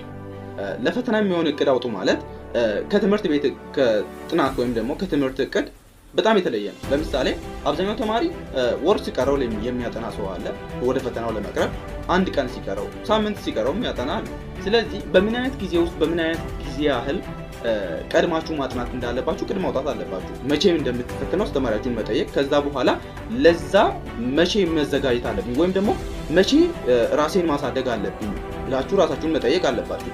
አብዛኛው ተማሪ አይታችሁ ከሆነ ከትምህርቱ ሁላ ቀድሞ ጀምሮ የሚያጠና ተማሪ አለ። ያ ደግሞ እንደዛ የሚያደርግበት ምክንያት ቶሎ ስለሚረሳው ሊሆን ይችላል። ቶሎ ብታነቡ ቶሎ ሊረሳችሁ ሊጠፋባችሁ ይችላል። ወይም ደግሞ ቀድማችሁ ማንበብ አሊያም ዘግይታችሁ ማንበብ የራሳችሁ የሆነ ስትራቴጂ ሊሆን ይችላል። በዛ መንገድ ራሳችሁን እያሳደጋችሁ መቼ ማጥናት እንዳለባችሁ እያሰላችሁ ከሄዳችሁ ውጤታችሁን ማሳደግ ትችላላችሁ። ምክንያቱም እንደየ ሁላችንም የጭንቅላት ማገናዘብ ደረጃ የተለያየ አይነት እቅድ ልናጧ እንችላለን። ለምሳሌ ዘግይተን ልናነብ እንችላለን፣ ቀድመንም ልናነብ እንችላለን። ስለዚህ በየትኛው ጊዜ ላይ ብታጠኑ እናንተ ውጤታማ ትሆናላችሁ። ራሳችሁን መገምገም መፈተሽ አስፈላጊ ነገር ነው። ስለዚህ በየትኛው ጊዜ እንደምታጠኑ ራሳችሁን ቼክ ማድረግ ማጣራት፣ ራሳችሁን ማገናዘብና መረዳት ያስፈልጋችኋል። ስለዚህ ለፈተና የሚሆን እቅድ አውጡ። አስተማሪያችሁ መቼ እንደሚፈትን ይወቁ። ከዛ መቼ መዘጋጀት እንዳለባችሁ በግልጽ አስቀምጡ። ያለበለዚያ የሆነ ቀን አጠናለሁ ስትሉ ጊዜው ይደርስና ፈተና ላይ እንድትወድቁ ትሆናላችሁና ስለዚህ በጊዜ ወይም ደግሞ ዘግይታችሁ መዘጋጀት እንዳለባችሁ ቀድማችሁ መረዳትና የሆነ ስፔሲፋይድ የተደረገ ጊዜ መስጠት መቻል አለባችሁ። ያለበለዚያ ስፔሲፋይድ ያላደረጋችሁት ጊዜ ከሆነ ወይም ደግሞ መቼ መዘጋጀት እንዳለባችሁ በደንብ በውል የማታውቁት ከሆነ ፈተናው መቼ እንደሚደርስ በምን አይነት ፍጥነት እንደሚመጣ ስለማትረዱት እጅግ በዚህ ላይ መጠንቀቅና ጊዜያችሁን በሚገባ በጣም እርግጠኛ ሆናችሁ መውጣት አስፈላጊ ነው ማለት ነው። በመቀጠል የሚነግራችሁ ነጥብ ደግሞ ራሳችሁን ገምግሙ። ራሳችሁን ገምግሙ ማለት ደግሞ ምን ማለት መሰላችሁ? ራሳችሁን ቼክ አድርጉ። እኔ ምን ላይ ነው ጎበዝ የሆንኩት ወይም ደግሞ ምን ላይ ነው ደካማ የሆንኩት ብላችሁ ራሳችሁን ቼክ ማድረግ አለባችሁ።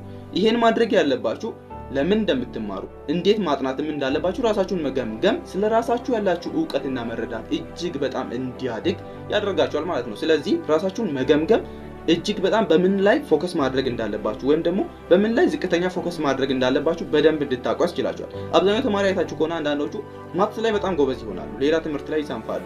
አንዳንዱ ደግሞ በሽምደዳ በጣም ጎበዝ የሆነ በሂስትሪ በጂኦግራፊ ላይ በጣም ጎበዝ ይሆንና ነገር ግን በማትስ ላይ ደካማ ሊሆን ይችላል። የትኛው ላይ ደካማ እንደሆናችሁ አውቃችሁ ደካማ ጎናችሁ ላይ መስራት ከጀመራችሁ ያን ነገር ቢውልድ ማድረግ ትችላላችሁ። ነገር ግን ፈተና ደርሶባችሁ ሊሆን ይችላል ወይም ደግሞ ፈተና ቅርብ ሆኖ ሊሆን ይችላል። ነገር ግን በዚህ ጊዜ ማድረግ ያለባችሁ ሁሉንም ትምህርት በደንብ ያላነባችሁ ከሆነ ጠንካራ ጎናችሁ ላይ ወስናችሁ መስራት መቻል አለባችሁ። ምንድነው የምትችሉት? ማትስ ነው የምትችሉት? ጂኦግራፊ፣ ሂስትሪ፣ ባዮሎጂ ነው ምንድነው የምትችሉት? እሱን መገምገም እና ራሳችሁን ማጣራት ማለት ራሳችሁ ላይ በጣም ፎከስ አድርጋችሁ እንዲሰሩ ራሳችሁ ምን እንደምትፈልጉ ማወቅ ያስችላችኋል ማለት ነው። ምክንያቱም ስለ ራሳችሁ ስታውቁ ምን ላይ መስራት ምን ላይ ያለ መስራት እንዳለባችሁ በደንብ ታውቃላችሁ። ስለዚህ ፈተና ደርሶባችሁ ከሆነ ጠንካራ ጎናችሁ ላይ በመስራት አትኩራችሁ ማለት ነው። ጠንካራ ጎናችሁ ላይ በመስራት ራሳችሁን ማሳደግ ትችላላችሁ። ለምሳሌ ማትስ ደካማ ጎናችሁ ነው እንበል። ስለዚህ ፈተና ደርሶባችኋል። ስለዚህ ማድረግ ያለባችሁ ነገር ደካማ ጎናችሁ ላይ ልስራ ብላችሁ ማትስ ላይ ጥረት ብታረጉና ማትስ ከመቶ ማለት ነው 40 ብታመጡ እጅግ በጣም ፌል ነው። ስለዚህ ጠንካራ ጎናችሁ ለምሳሌ ጂኦግራፊ ላይ እየሰራችሁ 60 ማምጣት የምትችሉትን ወደ 90 ከፍ ብታደርጉ ጠንካራ ጎናችሁ የተሻለ ቫልዩ አለው ማለት ነው። ስለዚህ ጠንካራ ጎናችሁ ላይ ፈተና ሲደርስባችሁ በተለይ ሁሉንም ትምህርት በደንብ ያላካላችሁትና ያላወቃችሁ ከሆነ ጠንካራ ጎናችሁ ላይ ሞር በመስራት ውጤታችሁን ማሻሻል፣ ማሳደግ፣ መገንባት ትችላላችሁ። ስለዚህ ጠንካራ ጎናችሁ ላይ የፈተና ሰሞን ሲሆን ጠንካራ ጎናችሁ ላይ በደንብ ስሩ። ነገር ግን እኔ ደካማ ጎኖች ላይ በደንብ መስራት ፈልጋለሁ የምትሉ ከሆነ ጊዜው ሳይደርስ ገና ከጅምሩ በደንብ መስራትና በደንብ ማስተካከል አስፈላጊ ነው። ስለዚህ ደካማ ጎን ላይ እሰራለሁ የምትሉ ከሆነ ቀድማችሁ በማጥናት ዘግይታችሁ መጨረስም ትችላላችሁ። ስለዚህ ቀድማችሁ በደንብ ትስሩበት እላለሁ። ስለዚህ ራሳችሁን ገምግሙ። ራሳችሁ ምን እንደምትፈልጉ በደንብ አጥርታችሁ ለማወቅ ሞክሩ። አምስተኛና የመጨረሻው ደግሞ ተግባር ነው። አብዛኞቻችሁ እንዴት ማጥናት እንዳለባችሁ እንዴትስ አድርጋችሁ ውጤታችሁን ከፍ ማድረግ እንደምትችሉ ከኔ በላይ በደንብ አድርጋችሁ ታውቃላችሁ። ነገር ግን አስቸጋሪና ዋነኛው ነገር ተግባር ነው። አብዛኛው ሰው እዚህ ጋር ፌል ያደርጋል፣ እዚህ ጋር በጣም ይወድቃል። አብዛኛውን ጊዜ ስፖርት መስራት ሊሆን ይችላል፣ ማጥናት ሊሆን ይችላል፣ ማንበብ፣ ስራ መሄድ ወይም ደግሞ የሚያስጠላችሁ ነገር ግን መጽሐፍ ማንበብ ሊሆን እንደዚህ አይነት ነገር ሊሆኑ ይችላሉ። ተግባር ላይ እስካልዋሉ ድረስ ዕውቀት ናቸው። ሐሳብ ዕውቀትን እየሰበሰባችሁ ነው። ዕውቀት ትሰበስባላችሁ፣ ብዙ ዕውቀት አኳይር ታደርጋላችሁ። ነገር ግን ተግባር ከሌለው ባዶ ነው ማለት ነው። እንደውም አንድ አባባል አለ። ምን ይላል መሰላችሁ? ካልተተገበረ ምርጥ ሐሳብ የተተገበረ ተራ ሐሳብ ይበልጣል ይባላል። ስለዚህ ምን ለማለት ፈልጌ ነው? ተግባር እጅግ በጣም ጌም ቼንጀር የሆነ ነገር ነው። ምክንያቱም ተግባር ላይ ከሌላችሁ ወይም ደግሞ የማትተገብሩ የማታደርጉ ወይም ደግሞ ለዛ ነገር ተሰጣችሁ በደንብ አድርጋችሁ ያን ነገር ቢውልድ ማድረግ የማትችሉ ከሆነ ዕውቀት ብቻውን ባዶ ነው ማለት ነው። ስለዚህ ተግባራዊ ለማድረግ ሞክሩ። ይሄንን ቪዲዮ ያዘጋጁት ለዚህ ነው። እስካሁን ነገርኳችሁን ስትራቴጂ ተግባራዊ ማድረግ የምትችሉ ከሆነ ውጤታችሁን ከጫፍ እስከ ጫፍ መቀየር ትችላላችሁ። እስከዛሬ ብዙ አይነት ነጥቦችን በዚህ ቻናል ላይ ተናግሬ አውቃለሁ። ነገር ግን እጅግ በጣም ተግባራዊ ያደረጋችሁት አንድ ቪዲዮ እንኳን ካለ ውጤታችሁን መቀየር ይችላል። ስለዚህ ተግባር ከምንም በላይ አስፈላጊ ነገር ነው። እጅግ በጣም ይጠቅማችኋል። ስለዚህ ተግባራዊ ሰው ውጤቱ አሪፍ ነው፣ ነገው ያማረ ነው፣ በትምህርቱም ውጤታማ ነው፣ በስራም ጠንካራ ነው ማለት ነው። ስለዚህ እጅግ በጣም ተግባር ላይ ማተኮርና መስራት አለባችሁ። ምክንያቱም አንድ ሰው ተግባር ላይ እስካልዋለ ድረስ እስካልቀየረው ድረስ ወደ ተግባር ቼንጅ እስካላደረገው ድረስ ምንም አይነት ውጤትን ሊያገኝ አይችልም። ስለዚህ ከኔ በላይ የትኛውንም አይነት ውጤት ቀያሪ መንገዶችን ታውቃላችሁ። እንደውም እነዚህ ነጥቦች ሁላ ሳያቅ ውጤታማ የሆነ ተማሪ አለ፣ በደንብ አድርጎ አለ። ነገር ግን ያን ያደረገበት ምክንያት ተግባራዊ በማድረጉና ተግባሩን ስለሚያውቅ ነው። ስለዚህ ተግባራዊ ለማድረግ ሞክሩ። ትምህርት ውጤታችሁ ላይ ታድጉበታላችሁ፣ ራሳችሁን ትቀይራላችሁ። ስለዚህ ተግባራዊ አድርጉት። እስከ ቪዲዮአችን ፍጻሜ አብራችሁን ስለቆያችሁ ከልብ እያመሰገን እስከ ቪዲዮአችን ፍጻሜ አብራችሁን መቆየታችሁን እንደ ኮሜንት ሴክሽን ላይ ተግባር ብላችሁ ኮሜንት ሴክሽን ላይ ጻፉልኝ። ለዚህ ቻናል አዲስ ከሆናችሁና ዛሬ ገና መጣችሁ ካላችሁ ቻናሉን ሰብስክራይብ ማድረግ ቤተሰብ መሆናችሁን እንዳትረሱ። እንዲሁም ደግሞ ይህን ቪዲዮ ከወዳችሁትና ከጠቀማችሁ ላይክ አድርጉ። እንዲሁም ደግሞ ለሰዎች ሼር ማድረጋችሁን እንዳትረሱ። አመሰግናለሁ። መልካም ጊዜ። ባይ ባይ።